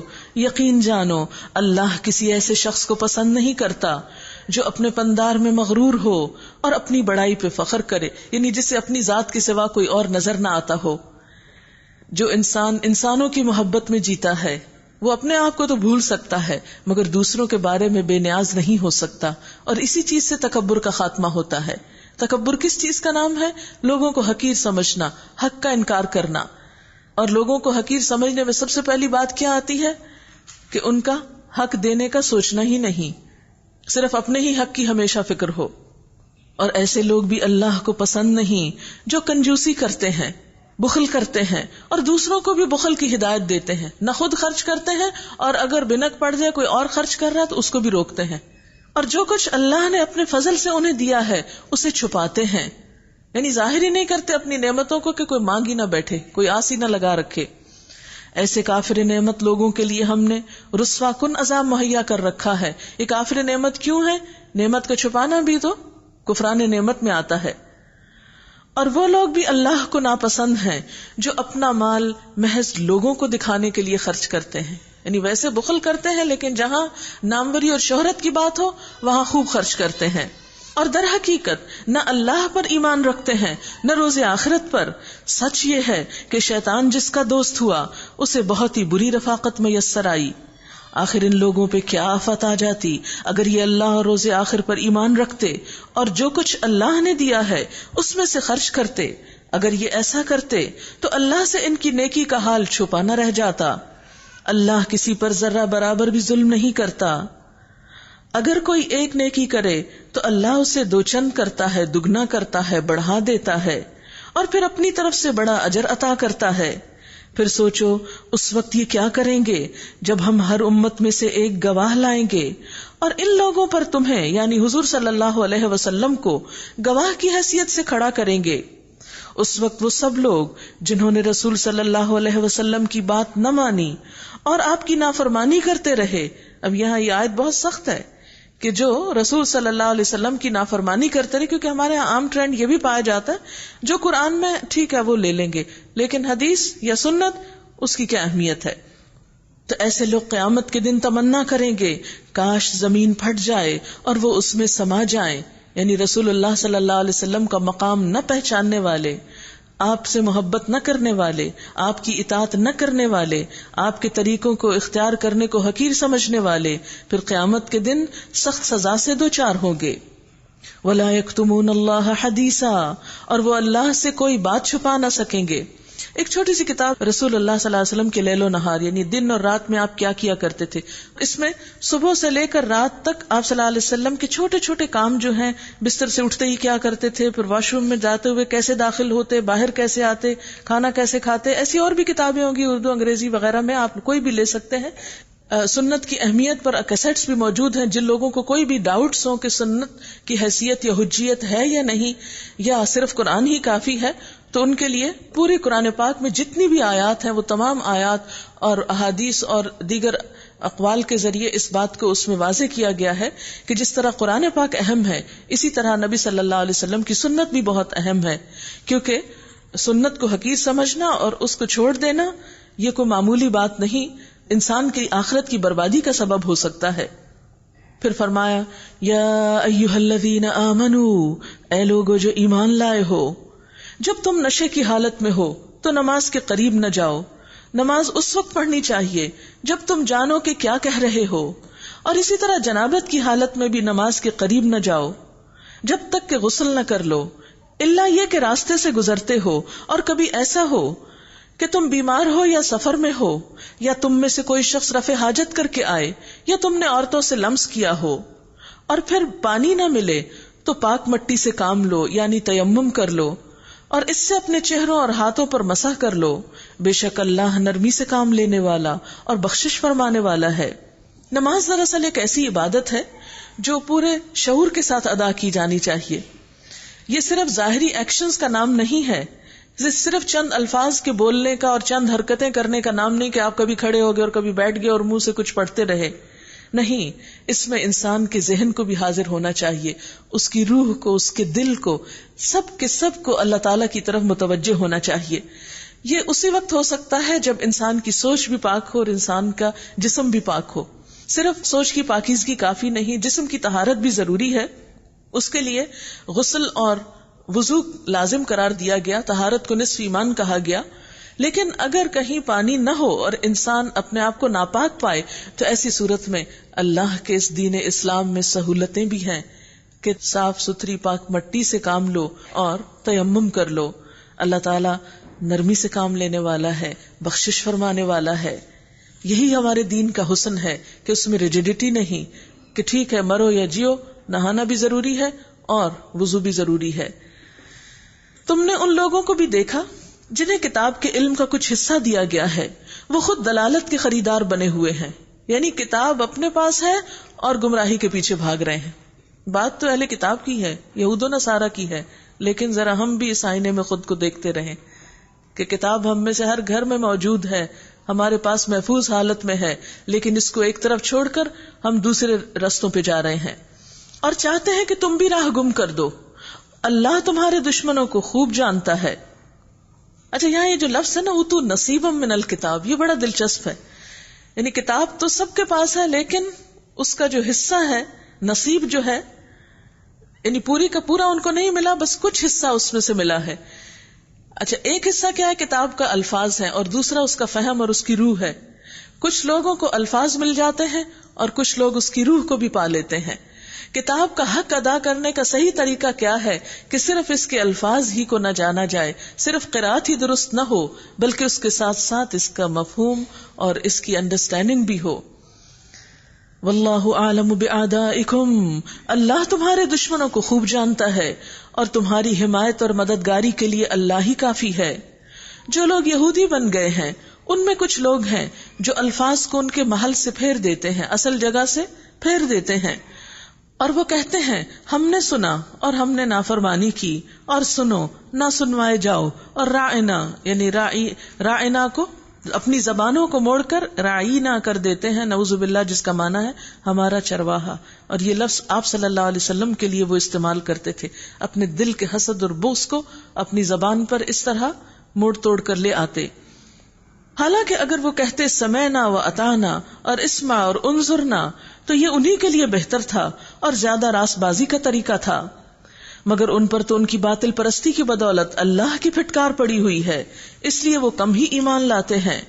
اے وہ لوگوں جنہیں کتاب دی گئی تھی، مان لو اس کتاب کو جو ہم نے اب نازل کی ہے یعنی قرآن، اور جو اس کتاب کی تصدیق اور تائید کرتی ہے جو تمہارے پاس پہلے سے موجود تھی، اس پر ایمان لے آؤ قبل اس کے کہ ہم چہرے بگاڑ کر پیچھے کی طرف پھیر دیں یا ان کو اسی طرح لعنت زدہ کر دیں جس طرح سبت والوں کے ساتھ ہم نے کیا تھا۔ یہ جو چہروں کو بگاڑنا ہے یہ کب ہوتا ہے؟ جب انسان کسی سچائی کے بارے میں سنجیدہ روش اختیار نہیں کرتا۔ اس کے لیے طمس کا لفظ استعمال ہے۔ طمس ہوتا ہے مٹا دینا، یہ اعضاء کو یعنی آنکھیں، ناک، کان سب مٹا دیے جائیں۔ آنکھیں اللہ نے دی ہے نا کہ دیکھے انسان حق کو، کان دیا ہے نا سنے، زبان دی ہے بولے سمجھے، ناک دیا ہے کہ آکسیجن انہیل کریں تو زندہ رہیں، زندگی ہوگی تو سوچنے سمجھنے کا کام ہوگا۔ لیکن جو لوگ یہ سب کچھ پا کے پھر اللہ کی بات کی طرف توجہ نہ دیں، اسے سمجھنے کی کوشش نہ کریں، ان کے لیے یہ سزا تو پھر بالکل برحق ہے کہ یہ سب کچھ لے کے مٹا دیا جائے اور چہرہ بالکل پلین ہو جائے جیسے کچھ ہو ہی نہ، کیونکہ ان کا رویہ جو یہی ہے کہ حق بات کے لیے جو شخص اندھا بہرا ہو جائے اور مسلسل لاپرواہی کا ثبوت دے اور بے حسی کے آخری درجے پہ پہنچ جائے کہ ٹس سے مس نہ ہو، تو اس کے لیے پھر یہی انجام ہے. یاد رکھو اللہ کا حکم نافذ ہو کر رہتا ہے. اللہ بس شرک ہی کو معاف نہیں کرتا، اس کے ماں سوا دوسرے جس قدر گناہ ہیں وہ جس کے لیے چاہتا ہے معاف کر دیتا ہے. وَمَن يُشْرِكْ بِاللَّهِ فَقَدِ افْتَرَىٰ إِثْمًا عَظِيمًا. اللہ کے ساتھ جس نے کسی اور کو شریک ٹھہرایا اس نے تو بہت ہی بڑا جھوٹ تصنیف کیا اور بڑے سخت گناہ کی بات کی. شرک کبیرہ گناہوں میں سب سے بڑا گناہ ہے. شرک کیا ہوتا ہے؟ شرک ہوتا ہے اللہ تعالی کی ذات، اس کی صفات، اس کے حقوق میں کسی دوسرے کو شریک ٹھہرانا. اس کی ذات میں شرک کیا ہے کہ اس کے علاوہ کسی اور کو بھی الہ ماننا. صفات میں کیا ہے کہ جس طرح وہ سنتا ہے، دیکھتا ہے، قدرت رکھتا ہے، علم رکھتا ہے، ویسا کسی اور کے پاس ہے. اگر وہ غیب جانتا ہے تو کوئی بھی اور خواہ پیغمبر ہی کیوں نہ ہو یہ سمجھنا کہ وہ بھی غیب جانتے ہیں، یہ اس کی صفات میں شرک ہو جاتا ہے. پھر اسی طرح اس کے حقوق میں سب سے بڑا حق کیا ہے؟ عبادت. تو جب اس کے علاوہ کسی اور کے آگے سجدہ کیا جائے، خواہ وہ کسی بزرگ کی قبر ہو، یہ بھی شرک ہے. یا کسی اور سے دعا مانگی جائے، کسی اور کے آگے اپنی حاجتیں رکھی جائیں کہ وہ بھی غیب سے اپنی قدرت اور طاقت سے مدد کر سکتا ہے، تو یہ تمام چیزیں جو ہیں یہ شرک میں شامل ہو جاتی ہیں. تو فرمایا اللہ تعالی شرک کے سوا دوسرے گناہوں کو تو معاف کر دیتا ہے، لیکن جس نے اللہ کے ساتھ کسی اور کو شریک ٹھہرایا اس نے بہت بڑا جھوٹ گھڑا. اب چونکہ اس وقت شرک کی تفصیلات بیان کرنے کا وقت نہیں ہے، لیکن ایک کیسٹ موجود ہے شرک کیا ہے، اس میں کافی تفصیل سے بتایا گیا ہے کہ کون کون سی چیزیں جو ہمارے معاشرے میں پائی جاتی ہیں وہ بھی شرک میں شامل ہیں. آپ دیکھیے کہ ہمارے معاشرے میں بہت سی چیزیں جو بسا اوقات لا علمی سے اور بسا اوقات ناسمجھی سے اور دیکھا دیکھی اختیار کر لی گئی ہیں، اور جن کے بارے میں ہم توجہ بھی نہیں دیتے اور ہم سوچنے کی کوشش بھی نہیں کرتے کہ وہ کس قدر مہلک ہو سکتی ہیں، ان کی طرف ہمیں دوسروں کو متوجہ کرنا چاہیے، کیونکہ انسانوں کی خیرخواہی اور بھلائی اسی میں ہے. ایک سی ڈی کسی نے مجھے دی تھی، اس میں ایک رپورٹنگ تھی، اور اس موقع پر لٹرلی لوگ سجدہ کر رہے تھے قبر کو، اور ہمیں ان کے بارے میں فکر ہی نہیں کہ سجدہ صرف اللہ کے لیے ہے. اور یہ اللہ تعالیٰ کا اٹل فیصلہ ہے کہ وہ شرک کو معاف نہیں کرے گا. باقی حقوق اللہ یا حقوق العباد میں سے کوئی کمی بیشی ہو گئی تو جس کو چاہے گا معاف کر دے گا، لیکن شرک معاف نہیں ہو سکتا. تو اس لیے اس کے بارے میں ہمیں خوب اچھی طرح آگہی ہونی چاہیے. پھر فرمایا تم نے ان لوگوں کو بھی دیکھا جو بہت اپنی پاکیزگی نفس کا دم بھرتے ہیں، حالانکہ پاکیزگی تو اللہ ہی جسے چاہتا ہے عطا کرتا ہے، اور انہیں جو پاکیزگی نہیں ملتی تو در حقیقت ان پر ذرہ برابر بھی ظلم نہیں کیا جاتا. دیکھو تو صحیح، یہ اللہ پر بھی جھوٹے افطرا گھڑنے سے نہیں چوکتے، اور ان کے سری گناہ گار ہونے کے لیے یہی ایک گناہ کافی ہے. کیا تم نے ان لوگوں کو نہیں دیکھا جنہیں کتاب کے علم میں سے کچھ حصہ دیا گیا ہے، اور ان کا حال یہ ہے کہ جبت اور طاغوت کو مانتے ہیں. جبت کیا چیز ہے؟ جبت کا معنی ہوتا ہے بے حقیقت، بے اصل اور بے فائدہ چیز. اسلام کی زبان میں جادو، کہانت، فالگیری، ٹونے ٹوٹکے، شگون اور وہمی اور خیالی باتیں، کہ مثلا بلی گزر گئی تو یہ ہو جائے گا، اور فلاں ستارہ نظر آ گیا تو یہ قسمت بگڑ جائے گی، چاند گرہن ہو گیا تو ایسا ہوگا، سورج گرہن ہو گیا تو ویسا ہو جائے گا، یہ تمام چیزیں جبت میں آتی ہیں. اسلام میں ان کی کوئی حقیقت نہیں. ہمارے ایمان کا بنیادی حصہ یہ ہے کہ سب نفع اور نقصان اللہ کے ہاتھ میں ہے، ہر چیز اس کے اذن سے ہوتی ہے. وہ نہ چاہے تو پوری دنیا مل کے آپ کو نقصان نہیں دے سکتی، اور اگر وہ چاہے تو پوری دنیا مل کے آپ کو فائدہ نہیں دے سکتی کسی بھی معاملے میں. اس لیے ہمیں توہمات سے، خرافات سے اوپر اٹھایا گیا، کیونکہ یہ توہمات میں پڑھ کر انسانی صلاحیتوں کو زنگ لگتا ہے. بہت سے کام جو آپ کر سکتے ہیں خوف کے مارے نہیں کرتے، حالانکہ اس خوف کی کوئی حقیقت ہی نہیں. مثلا پچھلے سال مجھے کینیڈا جانے کے اتفاق ہوا، تو وہاں ایک بہت اونچی بلڈنگ میں کہیں جا رہے تھے، تو انہوں نے کہا آپ دیکھیں یہاں پر 13 نمبر ہی نہیں ہے، یعنی کسی بھی اس کا نمبر 13 نہیں رکھا ہوا. میں نے کہا کہ وہ 13 تو آٹومیٹیکلی ہو گئی، نمبر نہ بھی رکھیں.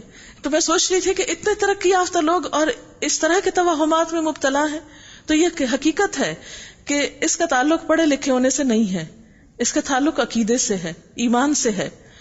تو مسلمانوں کے اندر جرت اور بہادری اسی وجہ سے ہوتی ہے کہ وہ توہمات پر یقین نہیں رکھتے. لیکن جو لوگ زبان سے تو اپنے آپ کو مسلمان کہیں لیکن اللہ کی کتاب سے ان کا تعلق حقیقی معنوں میں نہ ہو تو نتیجہ کیا ہوتا ہے؟ پھر آہستہ آہستہ دین تو پیچھے چلا جاتا ہے اور توہمات دین کی شکل اختیار کر لیتی ہیں. تو فرمایا تم نے ان لوگوں کو نہیں دیکھا جنہیں کتاب کے علم میں سے کچھ حصہ دیا گیا، ان کا حال یہ ہے کہ جبت اور طاغوت کو مانتے ہیں اور کافروں کے متعلق کہتے ہیں کہ ایمان لانے والوں سے تو یہی زیادہ سیدھے راستے پر ہیں. ایسے ہی لوگ ہیں جن پر اللہ نے لعنت کی ہے، اور جس پر اللہ لعنت کر دے پھر اس کا تم کوئی مددگار نہ پاؤ گے. کیا حکومت میں ان کا کوئی حصہ ہے؟ اگر ایسا ہوتا تو یہ دوسروں کو ایک پھوٹی کوڑی تک نہ دیتے. پھر کیا یہ دوسروں سے اس لیے حسد کرتے ہیں کہ اللہ نے انہیں اپنے فضل سے نواز دیا؟ اگر یہ بات ہے تو انہیں معلوم ہو کہ ہم نے تو ابراہیم علیہ السلام کی اولاد کو کتاب اور حکمت عطا کی اور ملک عظیم بخش دیا، مگر ان میں سے کوئی اس پر ایمان لایا اور کوئی اس سے منہ موڑ گیا، اور منہ موڑنے والوں کے لیے تو بس جہنم کی بھڑکتی ہوئی آگ ہی کافی ہے. جن لوگوں نے ہماری آیات کو ماننے سے انکار کر دیا ہے انہیں بالیقین ہم آگ میں جھونکیں گے. جب ان کے بدن کی کھال گل جائے گی تو اس کی جگہ دوسری کھال پیدا کر دیں گے تاکہ وہ خوب عذاب کا مزہ چکھیں. اللہ بڑی قدرت رکھتا ہے اور اپنے فیصلوں کو عمل میں لانے کی حکمت خوب جانتا ہے. اور جن لوگوں نے ہماری آیات کو مان لیا اور نیک عمل کیے ان کو ہم ایسے باغوں میں داخل کریں گے جن کے نیچے نہریں بہتی ہوں گی، جہاں وہ ہمیشہ ہمیشہ رہیں گے، اور ان کو پاکیزہ بیویاں ملیں گی اور ہم انہیں گھنی چھاؤں میں رکھیں گے. مسلمانوں، اللہ تمہیں حکم دیتا ہے کہ امانتیں اہل امانت کے سپرد کر دو، اور جب لوگوں کے درمیان فیصلہ کرو تو عدل کے ساتھ کرو. اللہ تم کو نہایت عمدہ نصیحت کرتا ہے اور یقیناً اللہ سب کچھ سنتا اور دیکھتا ہے. یا ایھا الذین آمنو، اے لوگو جو ایمان لائے ہو، اطاعت کرو اللہ کی اور اطاعت کرو رسول اللہ کی صلی اللہ علیہ وسلم، اور ان لوگوں کی جو تم میں سے صاحب امر ہوں، یعنی مختلف انتظامی حیثیتوں پر تمہارے امیر ہوں، اور صرف انتظامی نہیں، دینی، مذہبی اور دیگر معاملات میں، یعنی جو بھی تمہارے ذمہ دار لوگ ہوں، خواہ وہ عدالتی سربراہ ہوں یا قبیلوں اور بستیوں اور محلوں کی سربراہی کرنے والے، یا مذہبی شیوخ یا سردار یا سیاسی رہنمائی کرنے والے. اسلام میں ایک ڈسپلن قائم کیا گیا کہ ہر چیز آرگنائز طریقے سے ہو، ہیپیزڈلی نہ ہو. ایک شخص معاملات کا ذمہ دار ہو اور باقی ٹیم اس کے ساتھ کوآپریٹ کرے اور اس کی بات مانے جب تک کہ وہ اللہ کی نافرمانی کا حکم نہ دے. یہ اتنا خوبصورت اصول ہے جو ہمارے دین میں دیا گیا ہے، جس کی وجہ سے باہم پھوٹ اور اختلافات جو بہت سے ہمارے دین کے راستے میں اور دنیا کے راستے میں آگے بڑھنے میں حائل ہے، اس کا قلع کما کر دیا گیا. لیکن افسوس یہ کہ مسلمان اس سبق کو بھول گئے. اب دیکھیے کہ ہر دن میں 5 نمازیں جو مسجد میں پڑھی جاتی ہیں وہ یہی تربیت تو ہماری کرتی ہیں. امام تو ایک شخص ہوتا ہے، باقی سب تو مقتدی ہوتے ہیں. لیکن افسوس یہ کہ تکبر نے ہمارے نفسوں کو اتنا موٹا کر دیا کہ ہم میں سے ہر شخص لیڈر بننے کا خواہش مند تو ہے لیکن کسی کو فالو کرنے کا نہیں. امیر تو ہے، مطیع نہیں بننا چاہتا. لیکن قرآن پاک نے جو سسٹم ہمارے سامنے رکھا یہ ہمارے ہی فائدے کے لیے ہے. اور یہ بھی یاد رکھیے کہ سید القوم خادمہم، قوم کا سردار ان کا خادم ہوتا ہے. جس پر ذمہ داری ہوتی ہے وہ اس اتھارٹی کو اگر انجوائے کرتا ہے تو اس کے ساتھ اس سے پوچھ بھی زیادہ ہے.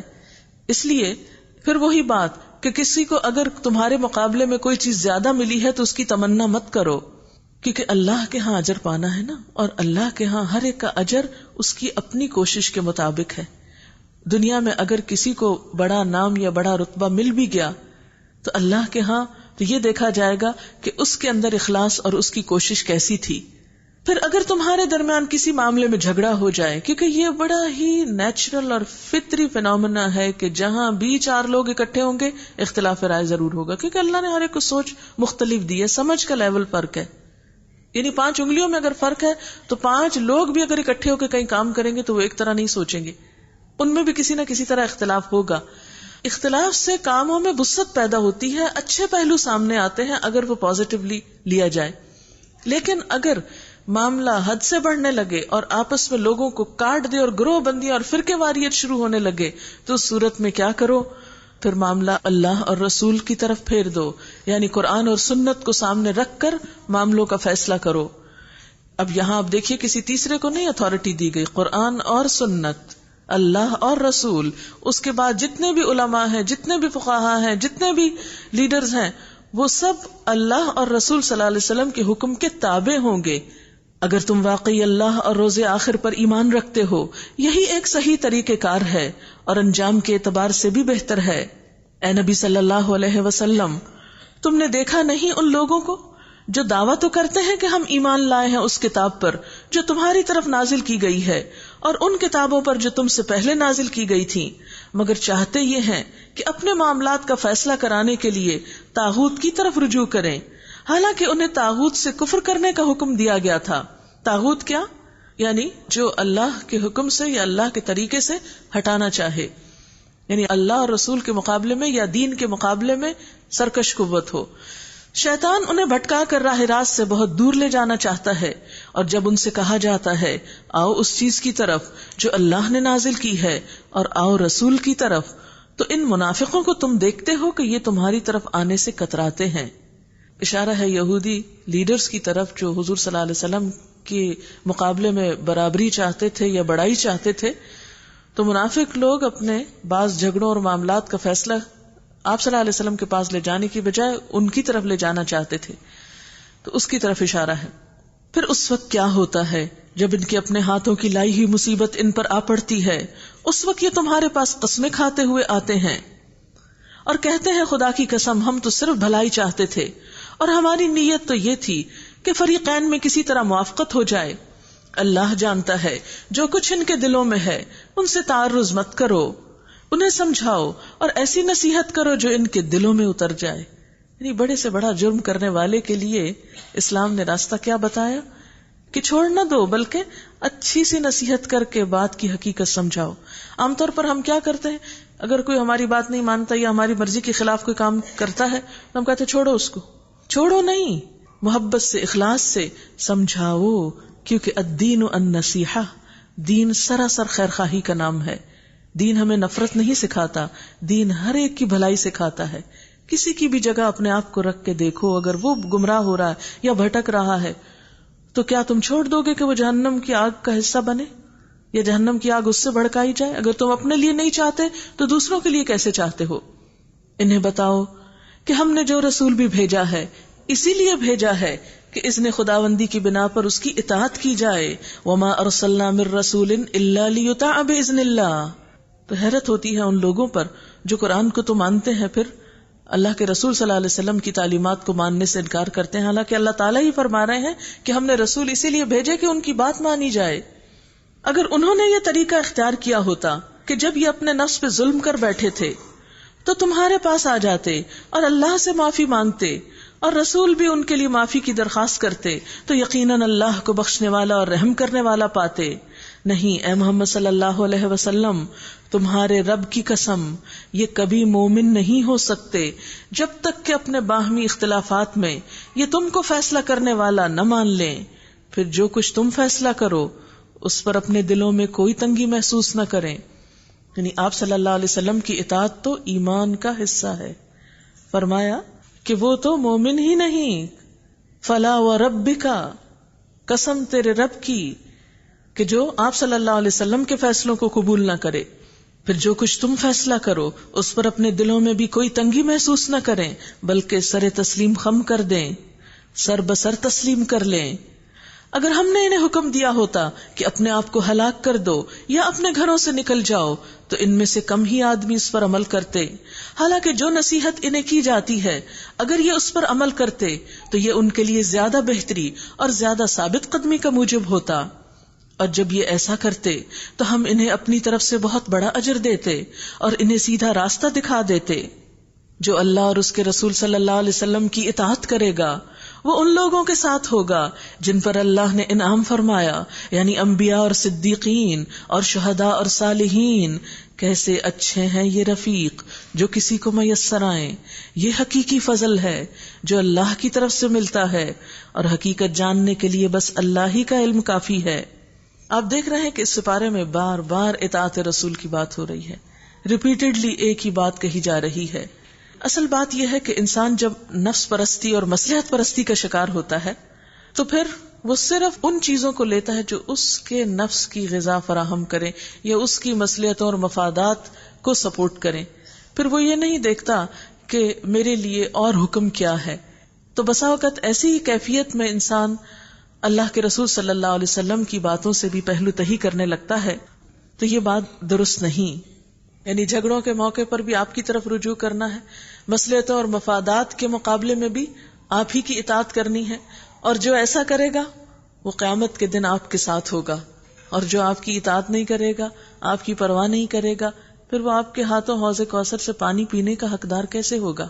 یا ایھا الذین آمنوا خذوا حذرکم، اے لوگو جو ایمان لائے ہو، مقابلے کے لیے ہر وقت تیار رہو، پھر جیسا موقع ہو الگ الگ دستوں کی شکل میں نکلو یا اکٹھے ہو کر. ہاں تم میں کوئی ایسا آدمی بھی ہے جو لڑائی سے جی چراتا ہے. اگر تم پر کوئی مصیبت آئے تو کہتا ہے اللہ نے مجھ پر بڑا فضل کیا کہ میں ان لوگوں کے ساتھ نہ تھا.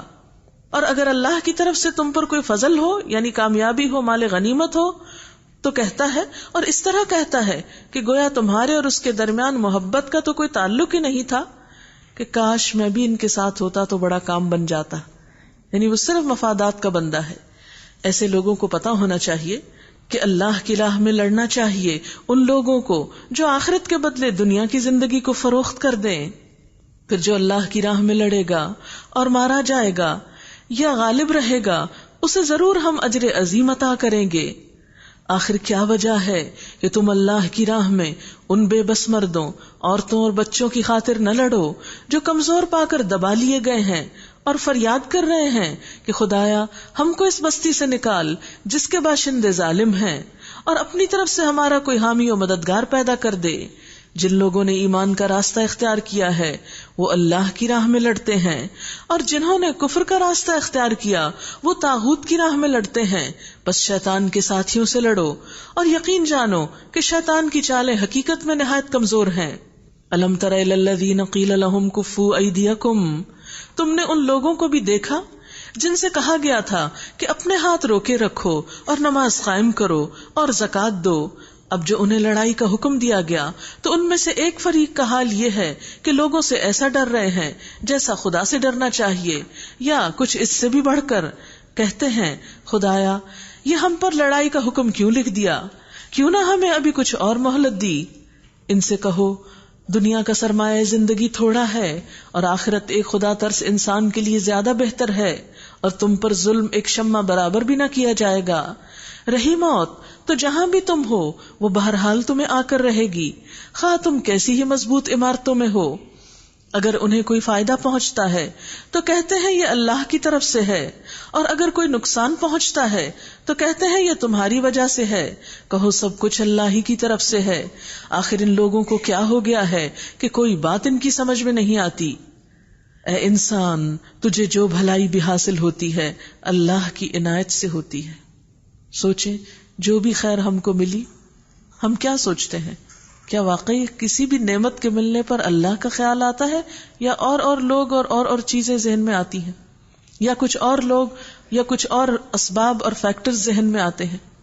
بندہ مومن کا حال کیا ہے؟ جو بھی کوئی نعمت ملے تو اس کے زبان پر کیا ہوتا ہے؟ الحمدللہ. وہ اس کا کریڈٹ اللہ کو دیتا ہے. اور جو مصیبت تجھ پر آتی ہے وہ تیرے اپنے کسب اور عمل کی بدولت ہے. اللہ تعالیٰ کسی پہ ظلم نہیں کرتا، لیکن بہت سے قصور انسان کے اللہ تعالیٰ معاف بھی کر دیتا ہے. اگر اللہ تعالیٰ انسان کو اس کی ہر خطا پہ پکڑے تو زمین پہ تو کوئی جانور بھی زندہ نہ رہے. اس لیے مصیبت کے آنے پر کیا سوچنا چاہیے؟ اپنے گناہوں کی طرف توجہ دینی چاہیے. اس کا علاج اور حل اور وظیفہ کیا ہے؟ کثرت سے استغفار. نبی صلی اللہ علیہ وسلم نے فرمایا کہ جو شخص پابندی سے استغفار پڑھے گا، من لزم الاستغفار، لازم کر لے گا اپنے لیے استغفار کو، اللہ تعالیٰ اس کے لیے ہر مشکل سے نکلنے کا راستہ بنائیں گے، ہر غم سے اس کے لیے آسانی پیدا کریں گے، ہر غم سے نجات کا کوئی ذریعہ پیدا کر دیں گے. اے محمد صلی اللہ علیہ وسلم، ہم نے تم کو لوگوں کے لیے رسول بنا کر بھیجا ہے، اور اس پر اللہ کی گواہی کافی ہے. وَكَفَى بِاللَّهِ شَهِيدًا، کوئی مانے یا نہ مانے اللہ تعالیٰ کا یہ جاننا اور اس کا نبی بنا کر بھیجنا کافی ہے. وَمَن يُطِعِ الرَّسُولَ فَقَدْ أَطَاعَ اللَّهَ، مزید اطاعت رسول کی بات. جس نے رسول کی اطاعت کی اس نے دراصل خدا کی اطاعت کی. ایک اور طرح سے سمجھایا گیا کہ نبی صلی اللہ علیہ وسلم کی اطاعت کو معمولی نہ سمجھو، آپ کی اطاعت دراصل اللہ کی اطاعت ہے، کیونکہ آپ کی اطاعت کا حکم بھی تو اللہ ہی نے دیا ہے اور آپ بھی تو اللہ ہی کی طرف بلاتے ہیں اور اللہ تعالیٰ ہی کے کلام کو واضح کرتے ہیں، اپنی زبان سے بھی اس کی تبیین کرتے ہیں، اس کو واضح کرتے ہیں اور اپنے عمل سے کر کے دکھاتے ہیں. پھر آخر کیوں نہ تم آپ کے اسوہ حسنہ کو لو. اور جو منہ موڑ گیا، ومن تولا، کس سے منہ موڑ گیا؟ آپ صلی اللہ علیہ وسلم کی اطاعت سے. تو بہرحال ہم نے تمہیں ان لوگوں پر پاسبان بنا کر تو نہیں بھیجا، آپ ذمہ دار نہیں ہیں. وہ منہ پر کہتے ہیں ہم اطاعت گزار ہیں، مگر جب تمہارے پاس سے نکلتے ہیں تو ان میں سے ایک گروہ راتوں کو جمع ہو کر تمہاری باتوں کے خلاف مشورے کرتا ہے. یعنی منہ پہ کچھ ہے، پیچھے کچھ ہے. اللہ ان کی یہ ساری سرگوشیاں لکھ رہا ہے، تم ان کی پرواہ نہ کرو اور اللہ پر بھروسہ کرو، وہی بھروسے کے لیے کافی ہے. کیا یہ لوگ قرآن پر غور نہیں کرتے؟ اگر یہ اللہ کے سوا کسی اور کی طرف سے ہوتا تو اس میں بہت کچھ اختلاف بیانی پائی جاتی. 23 سال میں یہ کتاب مکمل ہوئی. 23 سال تک ایک کتاب جو لکھی جاتی رہے تو 23 سال پہلے معلوم نہیں کیا کہا گیا اور آج کیا کہہ دیا گیا، تو بہت کنٹرڈکشن ہو سکتی تھی اگر یہ اللہ کی طرف سے نہ ہوتا. کیونکہ اس زمانے میں نہ کوئی پریس تھے، نہ ہی باقاعدہ کوئی رجسٹر سے یا کتابیں تھی جس میں لکھا جاتا اور بار بار پلٹ کے پیچھے سے دیکھا جاتا، اور آپ تو پڑھنا بھی نہیں جانتے تھے. اس لیے قرآن کے معنوں کے اندر ہم آہنگی، اور قرآن بعض کی جو تفسیر کرتا ہے اس بات کی دلیل ہے کہ اللہ کی کتاب ہے. کسی انسان کی طرف سے اگر ایسی کوشش 1400 سال پہلے ہوتی تو یہ اس طرح کی کتاب نہ ہوتی. اور یہ ہر اس شخص کو محسوس ہوگا جو قرآن میں غور و فکر کرے گا، تدبر کرے گا، کیونکہ ظاہر میں ہو سکتا ہے کچھ چیزوں میں آپ کو بظاہر اوپر سے کنٹرڈکشن نظر آئے، لیکن اس کے لیے ڈیپتھ میں جانا ضروری ہے. یہ لوگ جہاں کوئی اطمینان بخش یا خوفناک خبر سن پاتے ہیں تو اسے لے کر پھیلا دیتے ہیں، حالانکہ اگر یہ اسے رسول اور اپنی جماعت کے ذمہ دار اصحاب تک پہنچائیں تو وہ ایسے لوگوں کے علم میں آ جائے جو ان کے درمیان اس بات کی صلاحیت رکھتے ہیں کہ اس سے صحیح نتیجہ اخذ کر لیں. یعنی یہاں اصل میں توڑ کیا گیا ہے اس بات کا کہ سنی سنائی باتیں آگے نہیں پہنچانی چاہیے، کیونکہ اس سے معاشرے میں انتشار پھیلتا ہے، پریشانی عام ہوتی ہے، اور خصوصاً جنگ کے یا ایمرجنسی کے مواقع پر.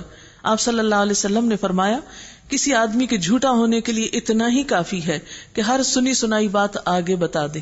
یعنی خود نہ دیکھا ہو، نہ سمجھا ہو، نہ جانا ہو، کسی نے کہا ٹھیک ہی ہوگا، اسے لیا اور آگے پہنچا دیا. اور خاص طور پر ایسی باتیں جس میں کسی کی عزت پر حملہ ہو یا کسی کے بارے میں درست بات نہ ہو، یعنی کسی کے بارے میں خیر کی بات تو اگر آپ آگے پہنچا بھی دیں تو اس پر شاید مواخذہ نہ ہو، لیکن اگر کوئی بات کسی کے مخالفت میں جاتی ہو تو ایسی باتوں کو آگے کرتے وقت سوچ سمجھ کر زبان کھولنی چاہیے، ورنہ ایسا نہ ہو کہ اپنے ہی اعمال برباد ہوں. تم لوگوں پر اللہ کی مہربانی اور رحمت نہ ہوتی تو تمہاری کمزوریاں بعض ایسی تھی کہ چند لوگوں کے سوا تم سب شیطان کے پیچھے لگ گئے ہوتے، کیونکہ شیطان انہی راستوں سے کسی معاشرے میں آتا ہے، انہی راستوں سے مسلمانوں میں پھوٹ ڈلواتا ہے، گھریلو تعلقات بھی بگاڑتا ہے اور قومی سطح پر بھی انتشار پھیلاتا ہے. بس اے نبی صلی اللہ علیہ وسلم، تم اللہ کی راہ میں لڑو، تم اپنی ذات کے سوا کسی اور کے لیے ذمہ دار نہیں ہو. البتہ اہل ایمان کو لڑنے کے لیے اکساؤ، بعید نہیں کہ اللہ کافروں کا زور توڑ دے.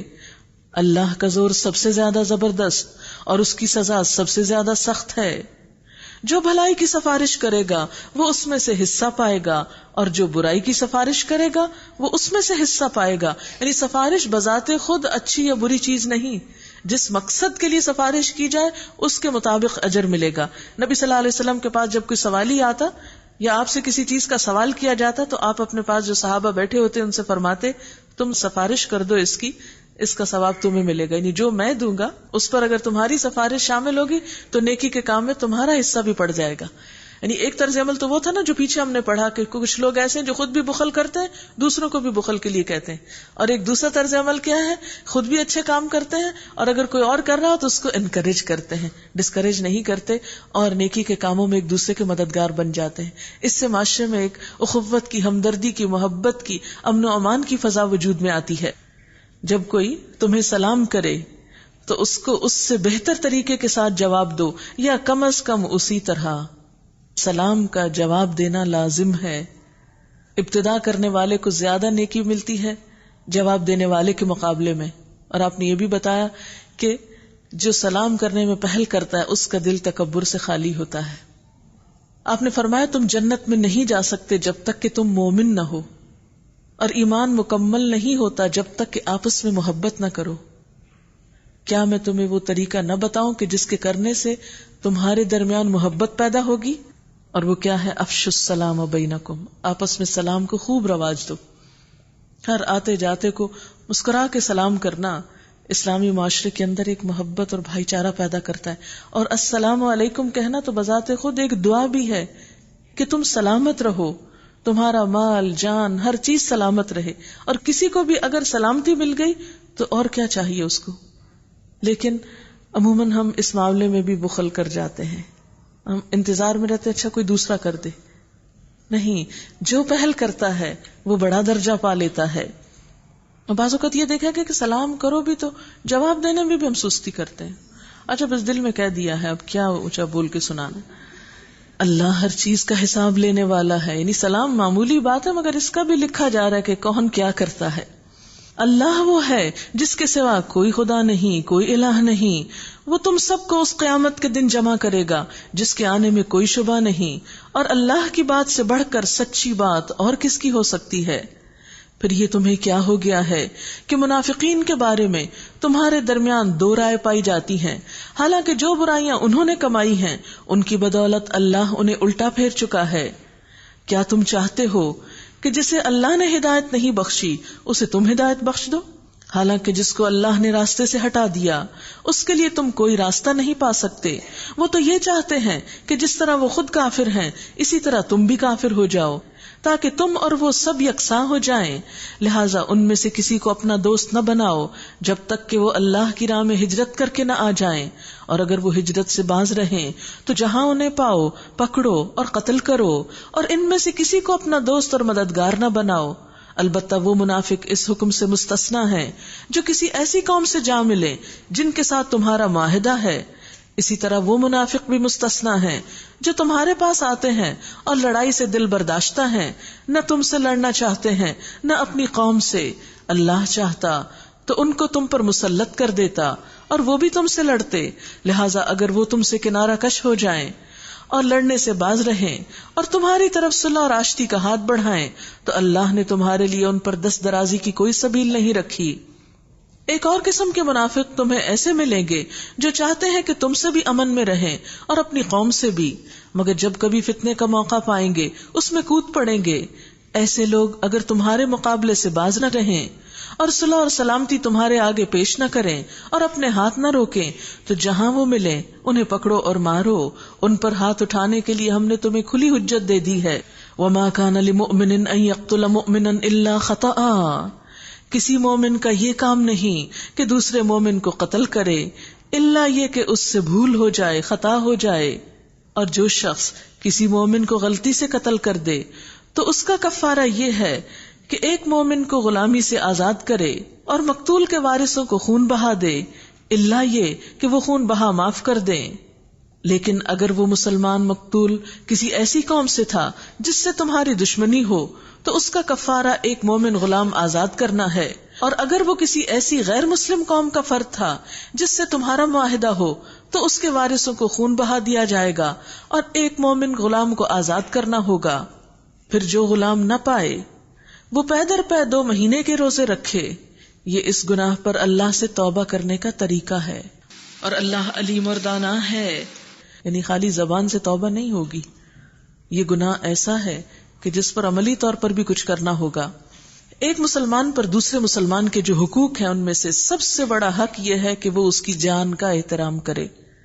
اگر ایک مسلمان کسی دوسرے مسلمان کو قتل کر دے تو ایسا کر کے اس نے سب سے بڑا معاشرتی جرم کیا، انسانی حقوق کی سب سے بڑی خلاف ورزی کی.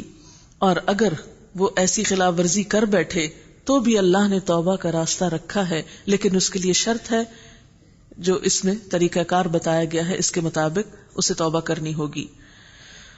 اور یاد رکھیے کہ ایک مومن کا قتل اللہ کے نزدیک پوری دنیا کے زوال سے زیادہ ہے. یعنی پوری دنیا تباہ ہو جائے اس کے مقابلے میں ایک مومن کا قتل زیادہ بڑا جرم ہے، یہ زیادہ بڑا نقصان ہے. اللہ نے مومنوں کی جان ایک دوسرے پر حرام کر دی ہے. وَمَن يَقْتُلْ مُؤْمِنًا مُتَعَمِّدًا، رہا وہ شخص جو کسی مومن کو جان بوجھ کر قتل کرے تو اس کی جزا جہنم ہے جس میں وہ ہمیشہ رہے گا. یعنی قتل خطا پر بھی توبہ ہے، یعنی بھول چوک پر بھی توبہ کرنی ہوگی، بھول چوک پر بھی کفارہ دینا ہوگا. تو کہاں یہ کہ جان بوجھ کر؟ اگر کوئی شخص جان بوجھ کر ایسا کرتا ہے تو اس کی جزا جہنم ہے جس میں وہ ہمیشہ رہے گا. اور یہ صحیح مسلم کی حدیث ہے کہ زوال الدنیا اہون علی اللہ من قتل امرئ، ساری دنیا کا فنا ہو جانا اس کے مقابلے میں کم ہے کہ کسی مسلمان کو مارا جائے. وغضب اللہ علیہ، اس پر اللہ کا غضب، ولعنہ، اور اس کی لعنت، وأعد له عذابا عظیما، اور اللہ نے اس کے لیے سخت عذاب مہیا کر رکھا ہے. اے لوگو جو ایمان لائے ہو، جب تم اللہ کی راہ میں جہاد کے لیے نکلو تو دوست دشمن میں تمیز کرو. یعنی وہاں بھی کہیں خطا سے کسی مسلمان کو قتل نہ کر بیٹھو. اور جو تمہاری طرف سلام سے پہل کرے اسے فوراً نہ کہہ دو کہ تم مومن نہیں ہو. اگر تم دنیاوی فائدے چاہتے ہو تو اللہ کے پاس تمہارے لیے بہت سے اموال غنیمت ہیں. آخر اسی حالت میں تو تم خود بھی اس سے پہلے مبتلا رہ چکے ہو، یعنی پہلے تم بھی تو مسلمان نہ تھے، پھر اللہ نے تم پر احسان کیا، لہذا تحقیق سے کام لو. جو کچھ تم کرتے ہو اللہ اس سے باخبر ہے. مسلمانوں میں سے وہ لوگ جو کسی معذوری کے بغیر گھر بیٹھے رہتے ہیں اور وہ جو اللہ کی راہ میں جان اور مال سے جہاد کرتے ہیں، دونوں کی حیثیت یکساں نہیں ہے. اللہ نے بیٹھنے والوں کی بنسبت جان اور مال سے جہاد کرنے والوں کا درجہ بڑھا رکھا ہے. اگرچہ ہر ایک کے لیے اللہ نے بھلائی ہی کا وعدہ فرمایا ہے، مگر اس کے ہاں مجاہدوں کی خدمات کا معاوضہ بیٹھنے والوں سے بہت زیادہ ہے. ان کے لیے اللہ کی طرف سے بڑے درجے ہیں اور مغفرت اور رحمت ہے، اور اللہ بڑا معاف کرنے والا اور رحم فرمانے والا ہے. عمل کے اعتبار سے مسلمانوں کے دو درجے ہیں. ایک وہ لوگ جو فرائض کے دائرے میں بس زندگی بسر کرتے ہیں، نماز پڑھ لی، روزہ رکھ لیا، حج کر لیا، زکوٰۃ دیا اور صرف اپنے فرائض پورے کیے. ٹھیک ہے، یہ بھی اچھے لوگ ہیں. دوسرے وہ لوگ ہیں جو قربانی کی سطح پر دین کو اختیار کرتے ہیں. وہ صرف خود اپنے فرائض کا خیال نہیں رکھتے، انہیں اس بات کی بھی فکر ہوتی ہے کہ دوسروں نے بھی فرائض ادا کیے ہیں یا نہیں. وہ صرف اپنے لیے نہیں جیتے، وہ دوسروں کی خیر خواہی کا بیڑا اٹھاتے ہیں.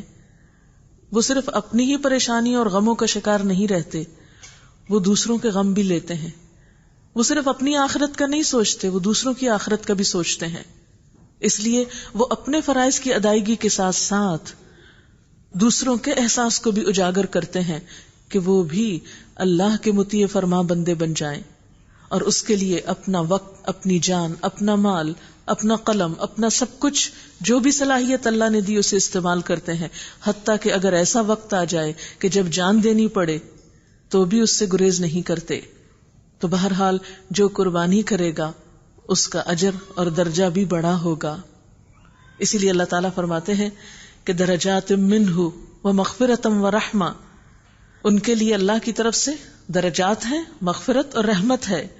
وکان اللہ غفورا رحیما، اور اللہ غفور الرحیم ہے. تو ہم میں سے ہر شخص جیسے دنیا کے معاملے میں اپنا مقام بنانے کی کوشش کرتا ہے، ہر شخص کتنا کانشیس ہوتا ہے کہ دنیا میں میرے پاس کتنا ہے، فلاں کے پاس کتنا ہو گیا، اس کے مقابلے میں کتنا آگے نکل چکا ہوں، مال و دولت میں، عزت میں، اور دنیا کی نعمتیں اکٹھی کرنے میں. تو بالکل کبھی کبھی بیٹھ کر آخرت کے لیے بھی سوچا کریں کہ جنت کے لیے یا اس آخرت میں نے اپنے لیے کیا مقام تلاش کر رکھا ہے، یا آخرت کے لیے میں اپنا کیا مقام چاہتی ہوں. کیا صرف ایک بنیادی فرائض کو ادا کر کے مسلمان ہونے کا، یا پھر قربانی کر کے صرف دین کو اپنے تک نہیں دوسروں تک لے جانے کا بھی. تو وہاں کے درجات کے بارے میں بھی کبھی کبھی سوچا کریں. حدیث میں آتا ہے کہ جنت کے 100 درجے ہیں، اور ایک درجے سے دوسرا درجہ اتنا بلند ہے جیسے زمین والوں کو ستارے اوپر نظر آتے ہیں. دنیا میں اتنی سی نعمت کسی دوسرے بہن بھائی کو زیادہ مل جائے تو ہم پریشان ہونے لگتے ہیں کہ اس کے پاس اتنا کیوں آ گیا، اس نے فلاں ماڈل کی گاڑی لے لی، میں بھی لوں گی، چاہے قرض اٹھا کر لیں. یعنی چھوٹی چھوٹی چیزوں پر کتنے مقابلے ہوتے ہیں.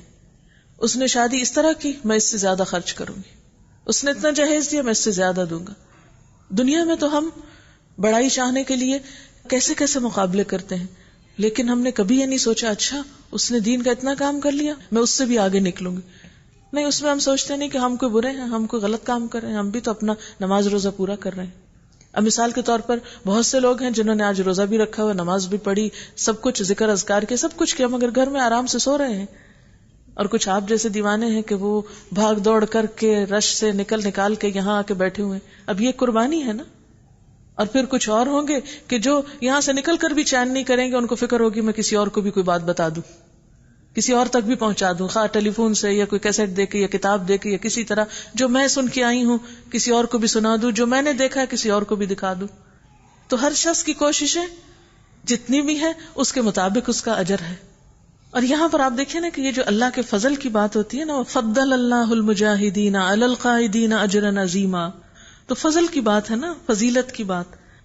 کیوں یہ فضیلت اور کتنی فضیلت؟ جو لوگ اللہ کو ناپ کر نہیں دیتے اللہ بھی ان کو ناپ کر نہیں دیتا. پھر اجر عظیم کی بات کرتا ہے وہ.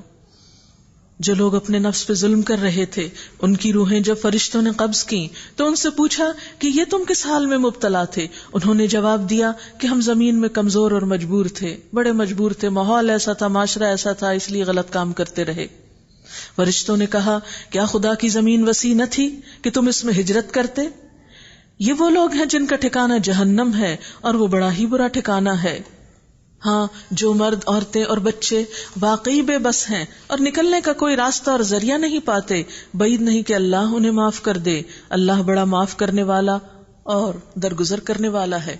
اس کو ایک چھوٹی سی مثال سے سمجھیے کہ مثلا ایک عورت کی شادی ہوتی ہے لیکن اس کو جو گھر ملتا ہے اس میں وہ ہر لحاظ سے تنگ ہے. ایک تو طریقہ یہ ہو سکتا ہے کہ وہ اس تنگی کو سہتی رہے، مار کھائے اور ہر طرح کی ذلت برداشت کرے، یا پھر ایک دوسرا طریقہ کیا ہوتا کہ وہ اس جگہ کو چھوڑ جائے. ہر شخص اپنے سوچ کے مطابق ان دو میں سے ایک کو اختیار کرتا ہے. بالکل اسی طرح انسانی معاشرے بھی دو طرح کے ہوتے ہیں. ایک آپ کو اپنے موافق مل جاتا ہے جس میں آپ اچھی طرح اللہ کی اطاعت کر لیتے ہیں، نافرمانی کے موقع کم ہوتے ہیں، فرما برداری کے زیادہ ہوتے ہیں. اور ایک اور معاشرہ ایسا ہے کہ جس میں رہ کے ہر طرف اتنی برائیاں ہیں، اتنی خرابیاں اور گمراہیاں ہیں کہ دین پر عمل کرنا اور دین پر چلنا ناممکنات میں سے ہے. نہ رزق کمانے کے معاملے میں حلال پہ آپ قائم رہ سکتے ہیں، نہ خرچ کے معاملے میں، نہ آپ کی نگاہیں محفوظ ہیں، نہ آپ کے کان محفوظ ہیں، نہ آپ کا کوئی عمل محفوظ ہے. تو ایسے میں انسان صرف اس لیے رہے کہ کیا کرے، ماحول خراب ہے اس لیے ہمیں یہ بھی اور یہ بھی کرنا پڑتا ہے. نہیں، اسلام نے حل کیا دیا؟ ہجرت کا کانسیپٹ دیا کہ تم اگر یہ سمجھو کہ ایک ماحول دین کے لیے غیر موافق ہے، تم اللہ کی اطاعت نہیں وہاں کر سکتے، تو چھوڑو اس جگہ کو، اس طرف جاؤ جہاں کر سکتے ہو. کیونکہ زمین پہ تمہیں اللہ نے کیوں بھیجا؟ اپنی اطاعت کے لیے بھیجا. وما خلقت الجن والانس الا ليعبدون، میں نے جن و انس کو اپنی عبادت کے لیے پیدا کیا. اور ہم یہاں رہ کر اللہ کی کوئی عبادت نہ کریں، اس کی اطاعت نہ کریں اور طاغوت کی اطاعت کرتے رہیں، یہ اپنی جان پر ظلم کرنا ہے. تو ایسے ہی لوگ جو بے بس ہو کر، یعنی جو حالات اور معاشرے اور ماحول کے ہاتھوں بے بس ہو کر اللہ کی نافرمانی کرتے رہے، تو فرشتے جب ان کی جان نکالنے آئیں گے تو ان سے پوچھیں گے کہ یہ تم کس حال میں زندہ تھے؟ وہ کہیں گے ہم بڑے کمزور اور مجبور تھے. فرشتے کہیں گے خدا کی زمین وسیع نہ تھی تم اس میں ہجرت کر جاتے. ہاں، عورتیں، بچے اور بوڑھے مرد جو خود سے کوئی ڈیسیژن نہیں لے سکتے، اگر وہ کسی ایسی جگہ پر گھر جائیں تو امید ہے اللہ تعالیٰ ان سے درگزر کرے گا. لیکن جن لوگوں کے پاس ہمت ہو، طاقت ہو، اور پھر وہ جان بوجھ کر حرام پر مطمئن ہو جائیں تو ان کی پوچھ ہے. فطرت جو ہے وہ طبعی طور پر آزاد ہے اور وہ اللہ کی اطاعت میں آزاد ماحول چاہتی ہے. آزاد ماحول سے یعنی ایسا موافق ماحول اس کو چاہیے ہوتا ہے کہ جس میں اس کا ایمان کا درخت خوب پھلے پھولے. کلمۃ طیبۃ کشجرۃ طیبہ، یعنی ایک بندہ مومن جو ہے وہ ایک درخت کی طرح، جیسے حدیث میں مثال آتی ہے کھجور کے درخت سے تشبیہ دی گئی کہ اس کو پھلنے پھولنے کے لیے ماحول چاہیے ہوتا ہے. کوئی بھی پودا ماحول کے خلاف آپ کہیں اگا دیں وہاں وہ پھلے پھولے گا نہیں. مثلا یہاں پر آپ دیکھیں کہ کاشتکاری کے لیے کتنی مشکل ہوتی، اور سب چیزیں یہاں نہیں اگتی، سب پودے اور سب پھول نہیں اگتے کیونکہ ماحول موافق نہیں ہے. تو بالکل اسی طرح ایمان پر چلنا اور ایمان پر قائم رہنا، اس کے لیے بھی آپ کو یا تو ماحول پیدا کرنا ہے، اور اگر آپ پیدا نہیں کر سکتے تو پھر اس جگہ کو چھوڑ کر ایسی کمپنی، ایسی صحبت، ایسے لوگ، ایسا علاقہ، ایسا موقع کہ جہاں آپ اطاعت کر سکیں، اس کی تلاش ضروری ہے. لیکن دنیا کی لذتوں کی خاطر اللہ کی نافرمانی کرتے رہنا اور بہانہ یہ کر دینا ماحول ہی خراب ہے اس لیے ہم غلط کام کر رہے ہیں، تو یہ قابل قبول نہ ہوگا. وَمَن يُهَاجِرْ فِي سَبِيلِ اللَّهِ يَجِدْ فِي الْأَرْضِ مُرَاغَمًا كَثِيرًا وَسَعًا، اور جو کوئی اللہ کی راہ میں ہجرت کرے گا وہ زمین میں پناہ لینے کے لیے بہت جگہ اور بسر اوقات کے لیے بڑی گنجائش پائے گا. یعنی بظاہر خوف آتا نا انسان کو اپنا علاقہ گھر وطن چھوڑتے ہوئے کہ پتہ نہیں آگے کیا ہوگا. فرمایا مت ڈرو، وہ زمین میں پناہ کی بہت جگہ اور بسر اوقات کے لیے بڑی وسعت پائے گا.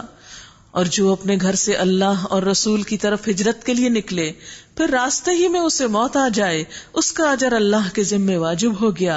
اللہ بہت بخشش فرمانے والا اور رحیم ہے. اور جب تم لوگ سفر کے لیے نکلو تو کوئی مذائقہ نہیں اگر نماز میں اختصار کر لو، خصوصاً جب کہ تمہیں اندیشہ ہو کہ کافر تمہیں ستائیں گے، کیونکہ وہ کھلم کھلا تمہاری دشمنی پر تلے ہوئے ہیں. نماز قصر کے بارے میں حکم ہے. نبی صلی اللہ علیہ وسلم نے فرمایا کہ یہ ایک انعام ہے جو اللہ نے تمہیں بخشا ہے، لہٰذا اس کے انعام کو قبول کرو. اور تقریباً تواتر سے یہ بات ثابت ہے کہ نبی صلی اللہ علیہ وسلم نے امن اور خوف دونوں حالتوں کے سفر میں قصر کیا ہے. یعنی یہاں پر تو پتہ چلتا نا کہ جنگ میں قصر، لیکن آپ صلی اللہ علیہ وسلم کی سنت سے پتہ چلتا ہے کہ امن کے سفر میں بھی آپ نے قصر کیا، اگرچہ اس کی پھر مدت اور باقی تفصیلات مختلف ہیں. اور اے نبی صلی اللہ علیہ وسلم، جب تم مسلمانوں کے درمیان ہو اور حالت جنگ میں انہیں نماز پڑھانے کھڑے ہو تو چاہیے کہ ان میں سے ایک گروہ تمہارے ساتھ کھڑا ہو اور اسلحہ لیے رہے. پھر جب وہ سجدہ کر لے تو پیچھے چلا جائے اور دوسرا گروہ جس نے ابھی نماز نہیں پڑھی ہے آ کر تمہارے ساتھ پڑھے اور وہ بھی چوکنا رہے اور اپنے اسلحہ لیے رہے، کیونکہ کفار اس طاق میں ہیں کہ تم اپنے ہتھیاروں اور اپنے سامان کی طرف سے ذرا غافل ہو تو وہ یکبارگی تم پہ ٹوٹ پڑے. البتہ اگر تم بارش کی وجہ سے تکلیف محسوس کرو یا بیمار ہو تو اسلحہ رکھ دینے میں مذائقہ نہیں، مگر پھر بھی چوکنے رہو. یقین رکھو کہ اللہ نے کافروں کے لیے رسوا کن عذاب مہیا کر رکھا ہے. بات یہ ہے کہ اہل ایمان کا بھروسہ اگرچہ سارے کا سارا اللہ پر ہوتا ہے، مگر اس کے ساتھ ساتھ اللہ ہی کا حکم ہے کہ دشمنوں سے اپنے بچاؤ کا ظاہری سامان بھی تیار کرو. اس کی وجہ یہ ہے کہ اللہ کی مدد ظاہری سامان کے اندر سے ہی ہو کے آتی ہے. یعنی ہمارے ہاں عام طور پر مسلمانوں کے اندر ایک سوچ جو بہت عام ہو گئی ہے کہ کرتے کراتے ہم کچھ نہیں، اور یہ کہتے ہیں بس اللہ تعالیٰ خود ہی کر دے گا. ٹھیک ہے، کرتا اللہ ہی ہے، لیکن اللہ تعالیٰ نے ہی ہمیں یہ حکم دیا کہ تم کوشش کرو. لیس للانسان الا ما سعى. آج ہم دیکھتے ہیں کہ بہت سی اقوام جو ایمان نہیں بھی رکھتی لیکن کوشش کے اصول پر عمل کر کے دنیا کو انہوں نے مغلوب کر لیا ہے، مسخر کر لیا ہے اپنے لیے. اس کے برعکس ہم مسلمان سستی کا شکار ہیں، کوئی تیاری نہیں کریں گے کسی بھی موقع کے لیے، اور پھر کیا سمجھیں گے خود ہی ہو جائے گا سب کام. گھر میں کیا آپ کا کھانا خود ہی پک جاتا ہے، صفائی بھی خود ہی ہو جاتی ہے، سب کام ہو جاتے ہیں؟ نہیں، آپ کو کوشش کرنی پڑتی ہے اور ساتھ اللہ کی مدد آ جاتی ہے کہ آپ اپنے کاموں کو آسانی سے نبھا جاتے ہیں. یہاں بھی آپ دیکھیں کہ جنگ کا موقع ہے، نماز کا وقت کا اسلحہ اٹھا کے رکھو. اور دوسری طرف نماز کی اہمیت بھی پتہ چلتی ہے کہ اس اہم ترین نازک ترین موقع پر بھی نماز ادا کرنی ہے.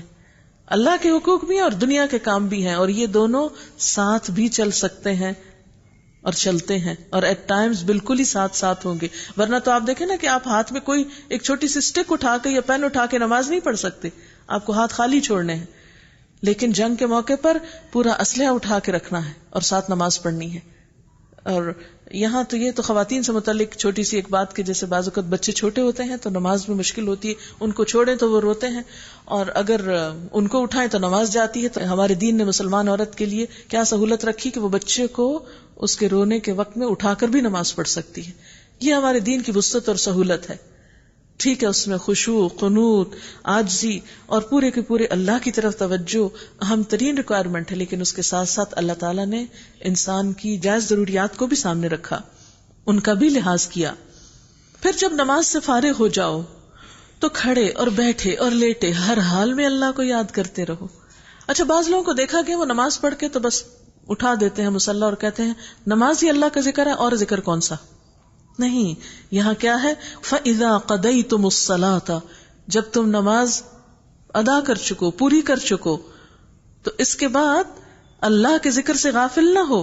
فَاذْكُرُوا اللَّهَ قِيَامًا وَقُعُودًا وَعَلَى جُنُوبِكُمْ، تو بھی اللہ کو یاد کرتے رہو، کھڑے بیٹھے لیٹے، یعنی چلتے پھرتے، کام کاج کرتے، لیٹ کر، ریسٹ کرتے ہوئے، یعنی ہر حال میں، کیونکہ اللہ کا ذکر اللہ کے قرب کا ذریعہ ہے. اور جب اطمینان نصیب ہو جائے تو پوری نماز پڑھو. نماز در حقیقت ایک ایسا فرض ہے جو پابندی وقت کے ساتھ اہل ایمان پہ لازم کیا گیا ہے. اس گروہ کے تعاقب میں کمزوری نہ دکھاؤ. اگر تم تکلیف اٹھا رہے ہو تو تمہاری طرح وہ بھی تکلیف اٹھا رہے ہیں، اور تم اللہ سے اس چیز کے امیدوار ہو جس کے وہ امیدوار نہیں ہیں. اللہ سب کچھ جانتا ہے اور وہ حکیم و دانا ہے. انا انزلنا الیک الکتاب بالحق، اے نبی صلی اللہ علیہ وسلم، ہم نے یہ کتاب حق کے ساتھ تمہاری طرف نازل کی ہے تاکہ جو راہ راست اللہ نے تمہیں دکھائی ہے اس کے مطابق لوگوں کے درمیان فیصلہ کرو. تم بددیانت لوگوں کی طرف سے جھگڑنے والے نہ بنو. اللہ سے درگزر کی درخواست کرو، وہ بڑا درگزر کرنے والا اور رحیم ہے. جو لوگ اپنے نفس سے خیانت کرتے ہیں ان کی حمایت نہ کرو. اللہ کو ایسا شخص پسند نہیں جو خیانت کار اور گناہ گار ہو. یہ لوگ انسانوں سے اپنی حرکات چھپا سکتے ہیں مگر خدا سے نہیں چھپا سکتے.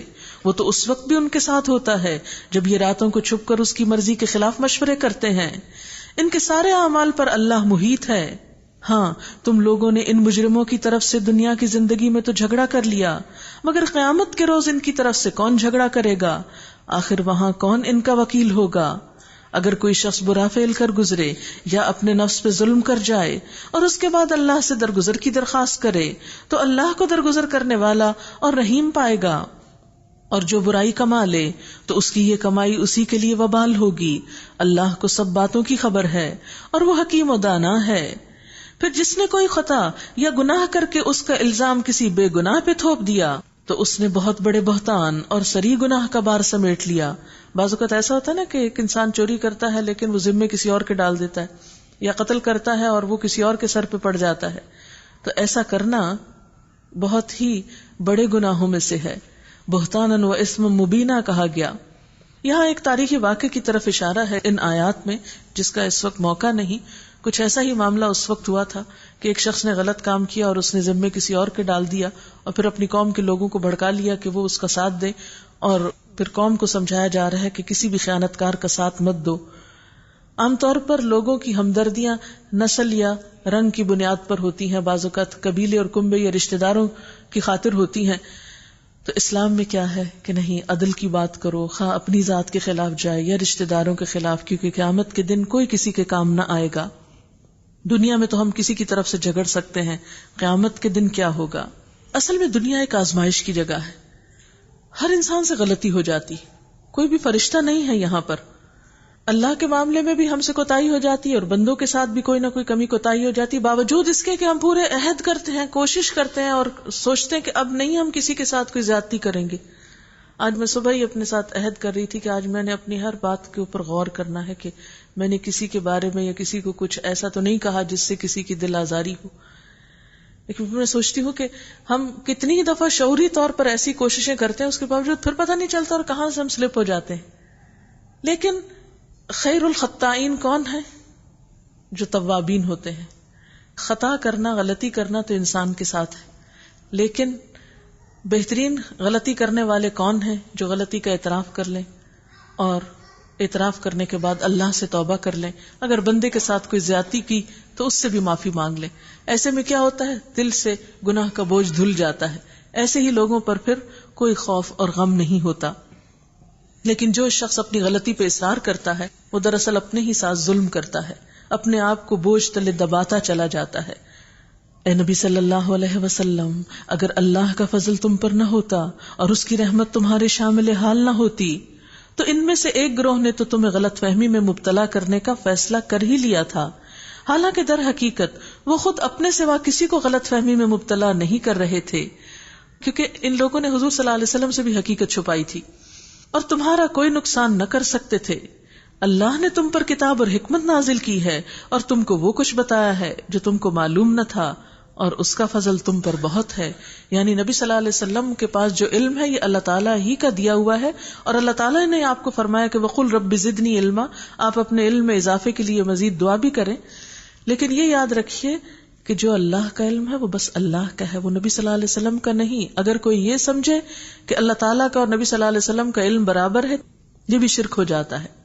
لوگوں کی خفیہ سرگوشیوں میں اکثر و بیشتر کوئی بھلائی کی بات نہیں ہوتی، یعنی کسر پسر جو چپ چپ کے باتیں ہوتی ہیں ان میں عموماً کوئی خیر کی بات نہیں ہوتی. ہاں اگر کوئی پوشیدہ طور پر صدقہ و خیرات کی تلقین کرے، یعنی نیکی کا کام چھپ کے کر رہا ہے، یا کسی نیک کام کے لیے یا لوگوں کے معاملات میں اصلاح کرنے کے لیے، صلح کرانے کے لیے کسی سے کچھ کہے، تو یہ البتہ بھلی بات ہے. یعنی سرگوشی کوئی پسندیدہ بات نہیں. ہاں اگر کوئی خیر اور نیکی اس کے ذریعے برآمد ہو تو پھر ٹھیک ہے. اور جو کوئی اللہ کی رضا جوئی کے لیے ایسا کرے گا اسے ہم بڑا اجر عطا کریں گے. آپس کے تعلقات کی اصلاح. آپ صلی اللہ علیہ وسلم نے فرمایا، کیا میں تمہیں ایسی چیز نہ بتاؤں جس کا درجہ روزے، نماز اور صدقہ سب سے افضل ہے؟ صحابہ نے عرض کیا، ضرور. آپ نے فرمایا، وہ کام اصلاح ذات البین ہے، لوگوں کے درمیان تعلقات کی اصلاح، آپس میں جوڑنا ان کو. لیکن افسوس کہ ہماری عموماً کوششیں کیا ہوتی ہیں، ہم ایک دوسرے کے مددگار اختلاف پیدا کرنے میں تو ہوتے ہیں لیکن اصلاح کرنے میں نہیں ہوتے. اور آپ صلی اللہ علیہ وسلم نے فرمایا کہ یہ جھگڑا کرنا، فساد ذات البین ہی الحالقہ، کہ یہ تو مونڈ دینے والی ہے. میں نہیں کہتا کہ بالوں کو مونڈ دینے والی ہے، یہ تو دین کو مونڈ دینے والی. یعنی جہاں مسلمان سوسائٹی کے اندر آپس میں فساد اور اختلاف اور جھگڑے اور ایک دوسرے کے اوپر الزام تراشی اور ایک دوسرے کی جڑیں کاٹنا ہو، تو اس سے نقصان کس کا ہوتا ہے؟ دین کا. اور دین کا صفایا ہو جاتا ہے. جیسے بالوں کو مونڈ دینے سے سر کی ٹنڈ ہو جاتی ہے نا، جیسے بالکل اسی طرح دین کی بھی بالکل اس جگہ پر، اس ماحول میں صفائی ہو جاتی ہے. یعنی اتنا نقصان دہ اور اتنا خطرناک کھیل ہے جو لوگ یہ کھیل کھیلیں یا جو لوگ اس میں ملوث ہوں. تو سرگوشیوں جیسا کام اگرچہ کوئی بہت پسندیدہ نہیں، لیکن آپس کی اصلاح کے لیے اس کو بھی جائز قرار دے دیا گیا. اور پھر آپ دیکھیے کتنی خوبصورت بات کی گئی، جو ایسا کرے گا، یعنی اصلاح کا کام اور یا صدقہ کا یا نیکی کا حکم دینے کا، ابتغاء مرضات اللہ، اللہ کی رضامندی چاہنے کے لیے، فسوف نؤتیہ اجرا عظیما، ہم اس کو ان قریب اجر عظیم سے نوازیں گے. یعنی انسان ہو سکتا ہے اس کی قدر نہ کریں، کیونکہ جب آپ دو لوگوں کو بازو کے جوڑ رہے ہوتے ہیں، ادھر سے بھی آپ کو جوتے پڑتے ہیں، ادھر سے پڑتے ہیں، آپ کہتے ہیں میں کس مصیبت میں پڑ گیا، بھلا میں ان کا کرا رہا ہوں اور مصیبت مجھے پڑ گئی. تو نہیں، تکلیف اگرچہ ہو بھی تو بھی انسان اللہ کی خاطر کرے، اور اللہ تعالیٰ کا وعدہ ہے کہ میں اس پر اجر عظیم عطا کروں گا. مگر جو شخص رسول کی مخالفت پر کمر بستہ ہو اور اہل ایمان کی روش کے سوا اور کسی روش پر چلے، حالانکہ اس پر راہ راست واضح ہو چکی ہو، تو اس کو ہم اسی طرف چلائیں گے جدھر وہ خود پھر گیا، اور اسے جہنم میں جھونکیں گے جو بدترین جائے قرار ہے. انسانوں کے باہم اچھے تعلقات کے لیے بھی ایک کیسٹ ہے، خوشگوار باہمی تعلقات. کیونکہ معاشرے کے اندر جب تعلقات اچھے ہوتے تو خوشی عام ہوتی ہے، یعنی انسان کی صلاحیتیں پنپتی ہیں، پھوٹتی ہیں. جیسے موسم بہار میں پودے جو ہیں وہ نئے نئے رنگ نکالتے ہیں، اسی طرح موافق ماحول کے اندر نیکی کے مواقع زیادہ ہوتے ہیں. ورنہ تو ہر وقت آپ لوگوں کی ادھر ادھر کی باتیں ہی سنتے رہتے ہیں اور طبیعت ملول ہوتی رہتی ہے، کیونکہ نیگیٹو باتوں سے لازمی طور پر ایک نیگیٹو ایفیکٹ آپ کے اوپر آتا ہے. نمازوں کا بھی حسن ختم ہوتا ہے اور کام بھی انسان کے متاثر ہوتے ہیں. تو اس لیے یہ بہت بڑی نیکی ہے، یعنی نماز، روزہ، حج، زکوٰۃ جو ہے ان کے اندر بھی روح جب پڑتی ہے جب آپ کے تعلقات اچھے. ورنہ اگر آپ کسی سے جھگڑ کر آئیں اور اللہ اکبر کریں تو نماز بھی خشوع خضوع والی نہیں ہو سکتی. ان اللہ لا یغفر ان یشرک بہ ویغفر ما دون ذلک لمن یشاء. اللہ کے ہاں بس شرک ہی کی بخشش نہیں، یہ مشکل ہے، تو اس سے بچنا بھی انتہائی ضروری ہے، اور صرف خود نہیں، اوروں کو بچانا بھی بہت ضروری ہے. اللہ کے ہاں بس شرک ہی کی بخشش نہیں، اس کے سوا اور سب کچھ معاف ہو سکتا ہے جسے وہ معاف کرنا چاہے. جس نے اللہ کے ساتھ کسی کو شریک ٹھہرایا تو وہ گمراہی میں بہت دور نکل گیا، یعنی اس کے بھٹکنے میں تو کوئی شک ہی نہیں. وہ اللہ کو چھوڑ کر دیویوں کو معبود بناتے ہیں، وہ اس باغی شیطان کو معبود بناتے ہیں. اور مختلف کلٹس ہیں جس میں باقاعدہ شیطان کی پوجا کی جاتی ہے، شاید آپ نے پڑھا ہی ہو ان کے بارے میں. خاص طور پر امریکہ میں ایسے کلٹس جو ہیں وہ موجود ہیں، اور یہ لوگ بچوں وغیرہ کو بھی اغوا کر کے شیطان کے نام پہ ذبح کرتے ہیں. ایک تو ویسے شیطان کو معبود بنانا یہ ہے کہ اس کی اطاعت کرنا، اللہ کے حکم کے مقابلے میں اس کا حکم ماننا، اور لٹرلی بھی شیطان کو پوجا جاتا ہے. کون ہے شیطان جس کو اللہ نے لعنت زدہ کیا ہے؟ یہ وہ ہے شیطان جس نے کہا تھا کہ میں تیرے بندوں میں سے ایک مقرر حصہ لے کر رہوں گا، میں انہیں بہکاؤں گا، میں انہیں آرزوؤں میں الجھاؤں گا، میں انہیں حکم دوں گا اور وہ میرے حکم سے جانوروں کے کان پھاڑیں گے، میں انہیں حکم دوں گا اور میرے حکم سے وہ خدائی ساخت میں رد و بدل کریں گے. یعنی اللہ تعالیٰ کی دی ہوئی شکل و صورت میں اپنی مرضی سے تبدیلیاں کرانا، جیسے عام ٹرینڈ چل پڑا ہے کہ چائنیز فیچرز چاہیے یا فلاں اور فلاں قوم کی شکل اختیار کرنی ہے، تو اس میں جو پلاسٹک سرجری کے ذریعے تبدیلی کی جاتی ہے، اسلام میں اس کی کوئی گنجائش نہیں کہ ایک شخص ایسی شکل بدلے کہ اس کی آئیڈینٹی تبدیل ہو جائے. تو اس کو اسلام نے شیطانی کام کہا ہے، اور اس پر دنیا میں ہزاروں روپے خرچ ہو رہے ہیں اور اسے ایک فیشن قرار دے دیا گیا. اصل بات ہے کہ جب ہماری توجہ خیر کے کاموں سے ہٹ جاتی ہے تو پھر ہم اپنے مال کو اس قسم کے کاموں میں استعمال کرتے ہیں. وہ میرے حکم سے خدائی ساخت میں رد و بدل کریں گے اس شیطان کو جس نے اللہ کی بجائے اپنا ولی و سرپرست بنا لیا. وہ صریح نقصان میں پڑ گیا. وہ ان لوگوں سے وعدے کرتا ہے، انہیں امیدیں دلاتا ہے. یعنی شیطان کا طریقہ واردات بتایا گیا ہے، یعنی دل میں آ کے خیال ڈالتا ہے، پھر کہتا ہے نہیں تم یہ کام کر لو، اس کا تمہیں اتنا اور اتنا فائدہ ہوگا، یہ تو بہت ہی پاپولر ہوگا اور اس سے تمہاری شہرت میں اضافہ ہوگا اور اس سے تمہیں مال ملے گا، اور نہ جانے کیا کیا سجھاتا ہے. تو انسان بھول جاتا ہے کہ میرے رب کا حکم کیا ہے اور وہ سرپٹ دوڑنے لگتا ہے شیطان کے راستے پر. مگر شیطان کے سارے وعدے بجز فریب کے اور کچھ نہیں. کبھی ایسا نہیں ہوا کہ انسان کو ایسے خیالات آئے ہوں اور وہ ان میں کامیاب بھی ضرور ہوا ہو. ان لوگوں کا ٹھکانہ جہنم ہے جس سے خلاصی کی کوئی صورت یہ نہ پائیں گے. رہے وہ لوگ جو ایمان لے آئیں اور نیک عمل کریں تو انہیں ہم ایسے باغوں میں داخل کریں گے جن کے نیچے نہریں بہہ رہی ہوں گی، وہاں وہ ہمیشہ رہیں گے.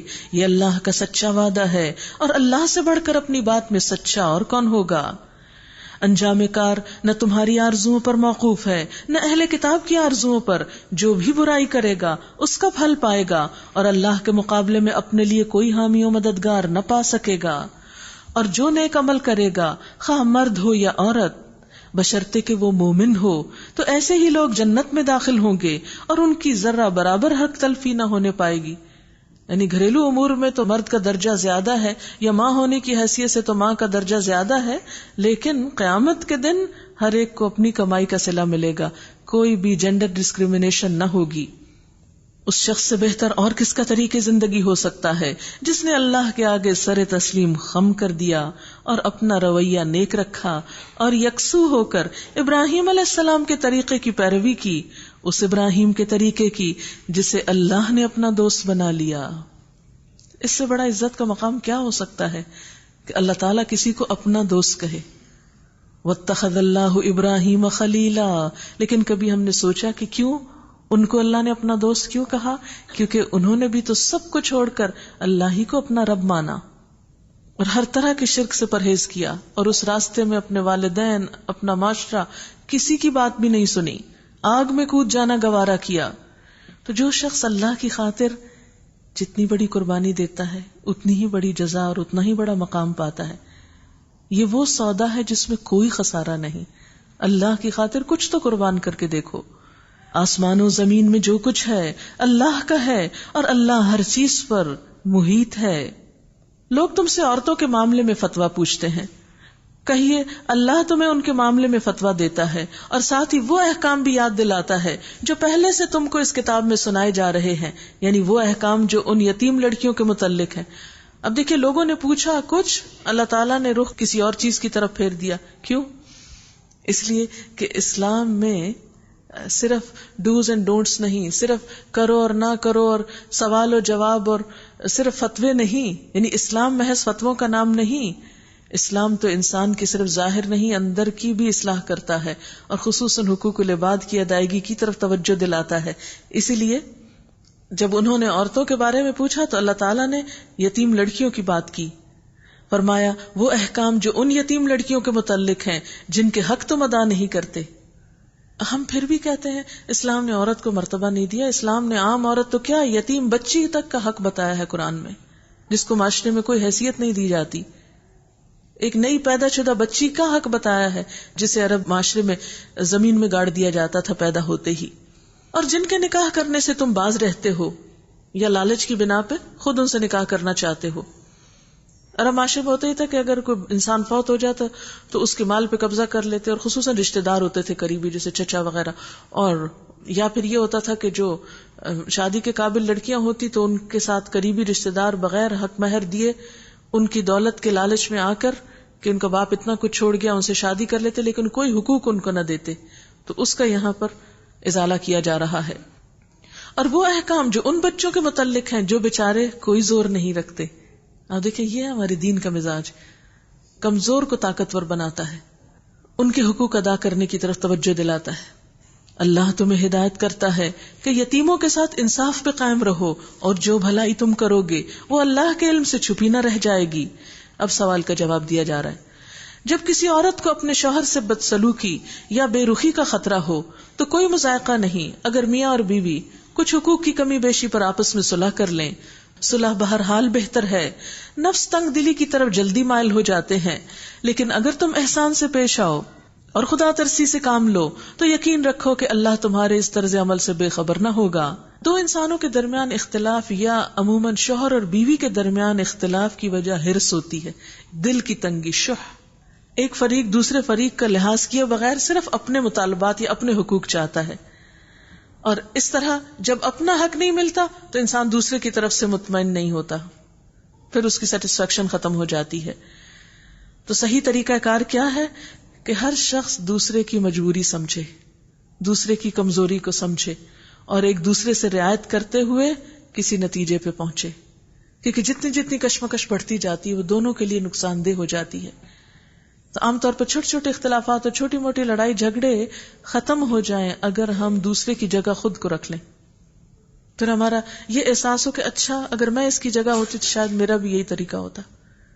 لیکن جب ہم صرف اپنے آپ کو دیکھتے ہیں، اپنا بھلا چاہتے ہیں، اپنا مفاد چاہتے ہیں، تو پھر کبھی بھی اختلاف ختم نہیں ہو پاتا. اگر تم احسان سے پیش آؤ، خدا ترسی سے کام لو تو یقین رکھو اللہ تمہارے اس طرز عمل سے بے خبر نہ ہوگا. بیویوں کے درمیان پورا پورا عدل کرنا تمہارے بس میں نہیں، تم چاہو بھی تو اس پہ قادر نہیں ہو سکتے. لہذا ایک بیوی کی طرف اس طرح نہ جھک جاؤ کہ دوسری کو معلق چھوڑ دو. اگر تم اپنا طرز عمل درست رکھو اور اللہ سے ڈرتے رہو تو اللہ چشم پوشی کرنے والا اور رحم فرمانے والا ہے. لیکن اگر زوجین ایک دوسرے سے الگ ہی ہو جائیں، یعنی نہیں نبھا ہو رہا، تو علیحدگی کا راستہ بھی اسلام نے رکھا. تو اس میں بھی انسان کو پھر خوف نہیں کھانا چاہیے. کیوں؟ اس لیے کہ اللہ اپنی وسیع قدرت سے ہر ایک کو دوسرے کی محتاجی سے بے نیاز کر دے گا. یعنی کچھ اختلافات ہوتے ہیں جو سلجھائے جا سکتے ہیں، لیکن کچھ ایسے ہوتے ہیں جو کسی طرح بھی سلجھا نہیں پاتا انسان.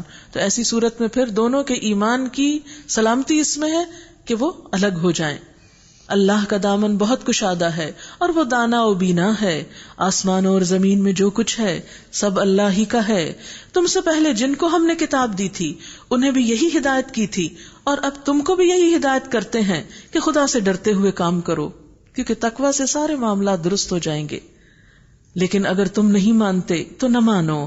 آسمان و زمین کی ساری چیزوں کا مالک اللہ ہی ہے، اور وہ بے نیاز ہے، ہر تعریف کا مستحق ہے. ہاں اللہ ہی مالک ہے ان سب چیزوں کا جو آسمانوں میں ہے اور جو زمین میں ہے. آپ دیکھیے ایک ہی چیز کی بار بار تکرار ہو رہی ہے کہ ہر چیز اللہ کے اختیار میں ہے، اس لیے اس پہ بھروسہ کرو، اس پر توکل کرے.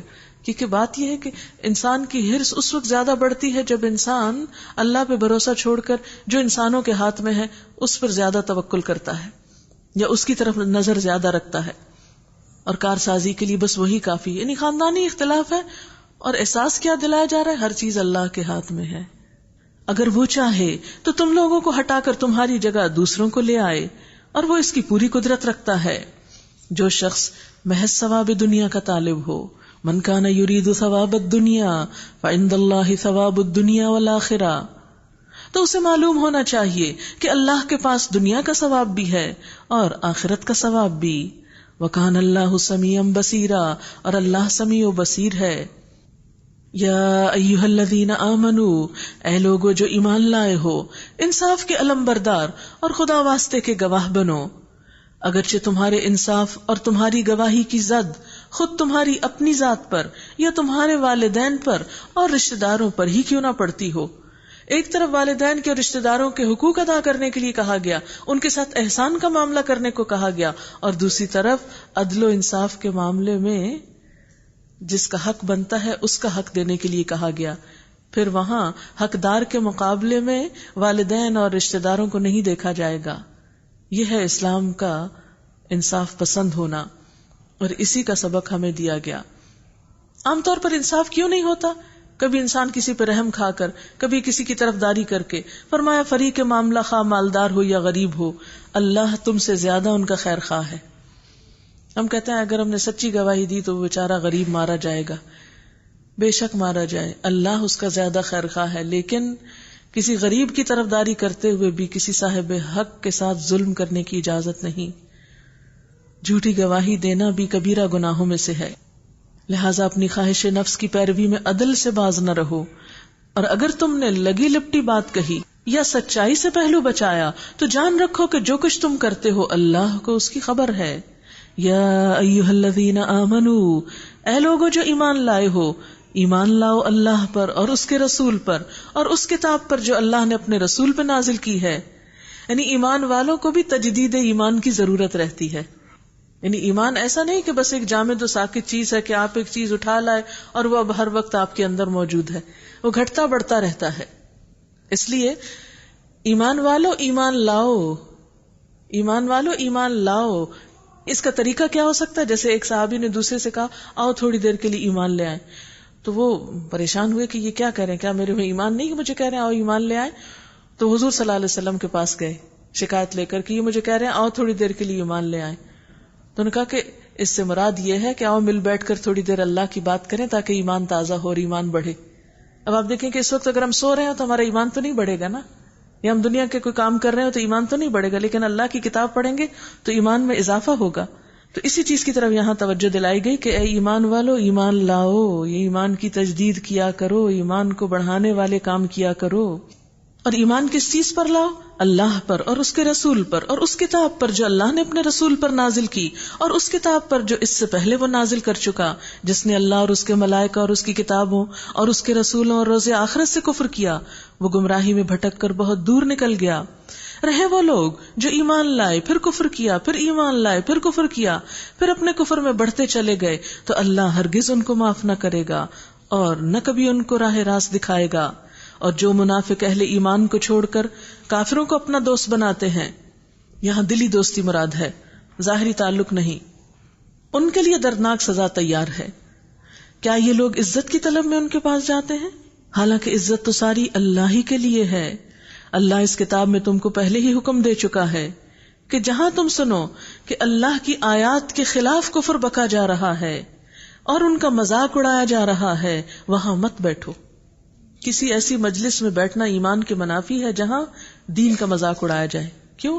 بغیرت ہونے کی علامت ہے نا. ہمارے اندر اپنے دین کے لیے کوئی اہمیت ہی نہیں. تھوڑی دیر کے لیے سوچیے اگر کوئی ہمارا مذاق اڑا رہا ہو تو ہم وہاں آرام سے بیٹھے رہیں گے؟ ہم بھی ساتھ ہنسنا شروع ہو جائیں گے. اپنا تو مذاق اڑانے نہیں دیتے، اپنے ماں باپ کا کبھی نہ اڑانے دے، اپنے بچوں کا کبھی نہ اڑانے دے. تو جب اللہ اور اس کے رسول کا اڑایا جا رہا ہو اور اس کے دین کا اڑایا جا رہا ہو اور دین کے شاعر کا اڑایا جا رہا ہو، پھر وہاں ہم آرام سے بیٹھے رہیں، یہ کس قسم کا ایمان ہے؟ یہ ایمان کے منافی عمل ہے. کیونکہ انسان جب ایسی باتیں دیکھتا اور سنتا رہتا ہے تو نتیجہ کیا ہوتا ہے کہ ایمان کا پودا اندر بالکل کمزور پڑ جاتا ہے، اور ڈر ہوتا ہے کہ کسی وقت بالکل ہی جڑ سے ہی نہ کٹ جائے. جب تم دیکھو کہ اللہ کی آیات کے خلاف کفر بکا جا رہا ہے اور ان کا مذاق اڑایا جا رہا ہے تو وہاں نہ بیٹھو جب تک کہ لوگ کسی دوسری بات میں نہ لگ جائیں. یعنی اسے پتا چلتا ہے کہ اگر وہی لوگ کوئی اور بات کر رہے ہو ان سے بات یا معاملہ کیا جا سکتا ہے، کیونکہ ان تک دین بھی تو پہنچانا ہے، خیر کی بات بھی تو پہنچانی. اگر بالکل کٹ آف کر لیں گے تو خیر بھی نہیں پہنچا سکیں گے. اب اگر تم ایسا کرتے ہو تو تم بھی انہی کی طرح ہو. یعنی کسی کا غلطی میں ساتھ دینا بھی کیا ہے؟ خود غلطی کرنا. یقین جانو کہ اللہ منافقوں اور کافروں کو جہنم میں ایک جگہ جمع کرنے والا ہے. یہ منافق تمہارے معاملے میں انتظار کر رہے ہیں کہ اونٹ کس کروٹ بیٹھتا ہے. اگر اللہ کی طرف سے تمہاری فتح ہوئی تو آ کر کہیں گے کیا ہم تمہارے ساتھ نہ تھے؟ اگر کافروں کا بلہ بھاری رہا تو ان سے کہیں گے کیا ہم تمہارے خلاف لڑنے پر قادر نہ تھے اور پھر بھی ہم نے تم کو مسلمانوں سے بچایا؟ بس اللہ ہی تمہارے اور ان کے معاملے کا فیصلہ قیامت کے روز کرے گا، اور اس فیصلے میں اللہ نے کافروں کے لیے مسلمانوں پر غالب آنے کی ہرگز کوئی سبیل نہیں رکھی. یہ منافق اللہ کے ساتھ دھوکہ بازی کر رہے ہیں، حالانکہ در حقیقت اللہ ہی نے انہیں دھوکے میں ڈال رکھا ہے. جب یہ نماز کے لیے اٹھتے ہیں تو کسمساتے ہوئے محض لوگوں کو دکھانے کے لیے اٹھتے ہیں. یعنی منافقت کی علامت میں سے جو ظاہری علامت ہے وہ کیا ہے؟ نماز شوق سے نہ پڑھنا، خدا کو کم ہی یاد کرتے ہیں. نہیں، نماز پڑھتے بھی ہیں تو اس میں اللہ کو یاد نہیں کرتے اور ادھر ادھر کی دنیا بھر کی باتیں سوچتے رہتے.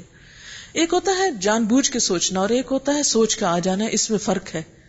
یعنی یہ نہیں ہو سکتا آپ اپنا دماغ بند کر لیں اور کوئی اور خیال آپ کو نہ آئے اور جائے وہ اور بات ہے، لیکن ایک شخص پڑھ نماز رہا ہو لیکن اس کی کوئی توجہ نماز کی طرف نہ ہو، صرف دنیا ہی کے خیالات سوچتا کھڑا رہے، تو یہ منافقت کی علامت ہو جاتی. کفر اور ایمان کے درمیان ڈاما ڈول ہے، نہ پورے اس طرف ہے نہ پورے اس طرف. جسے اللہ نے بھٹکا دیا اس کے لیے تم کوئی راستہ نہیں پاتے. یا ایھا الذین آمنوا، اے لوگو جو ایمان لائے ہو، مومنوں کو چھوڑ کر کافروں کو اپنا دوست نہ بناؤ. کیا تم چاہتے ہو کہ اللہ کو اپنے خلاف صریح حجت دے دو؟ یقین جانو کہ منافق جہنم کے سب سے نیچے طبقے میں جائیں گے اور تم کسی کو ان کا مددگار نہ پاؤ گے.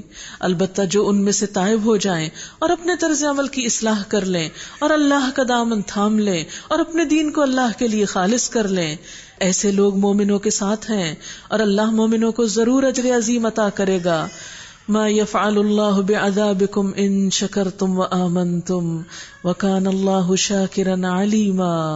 آخر اللہ کو کیا پڑی ہے کہ تمہیں خواہ سزا دے اگر تم شکر گزار بندے بنے رہو اور ایمان کی روش پہ چلو. اللہ بڑا قدردان ہے اور سب کے حال سے واقف ہے. وآخر دعوانا ان الحمد للہ رب العالمین.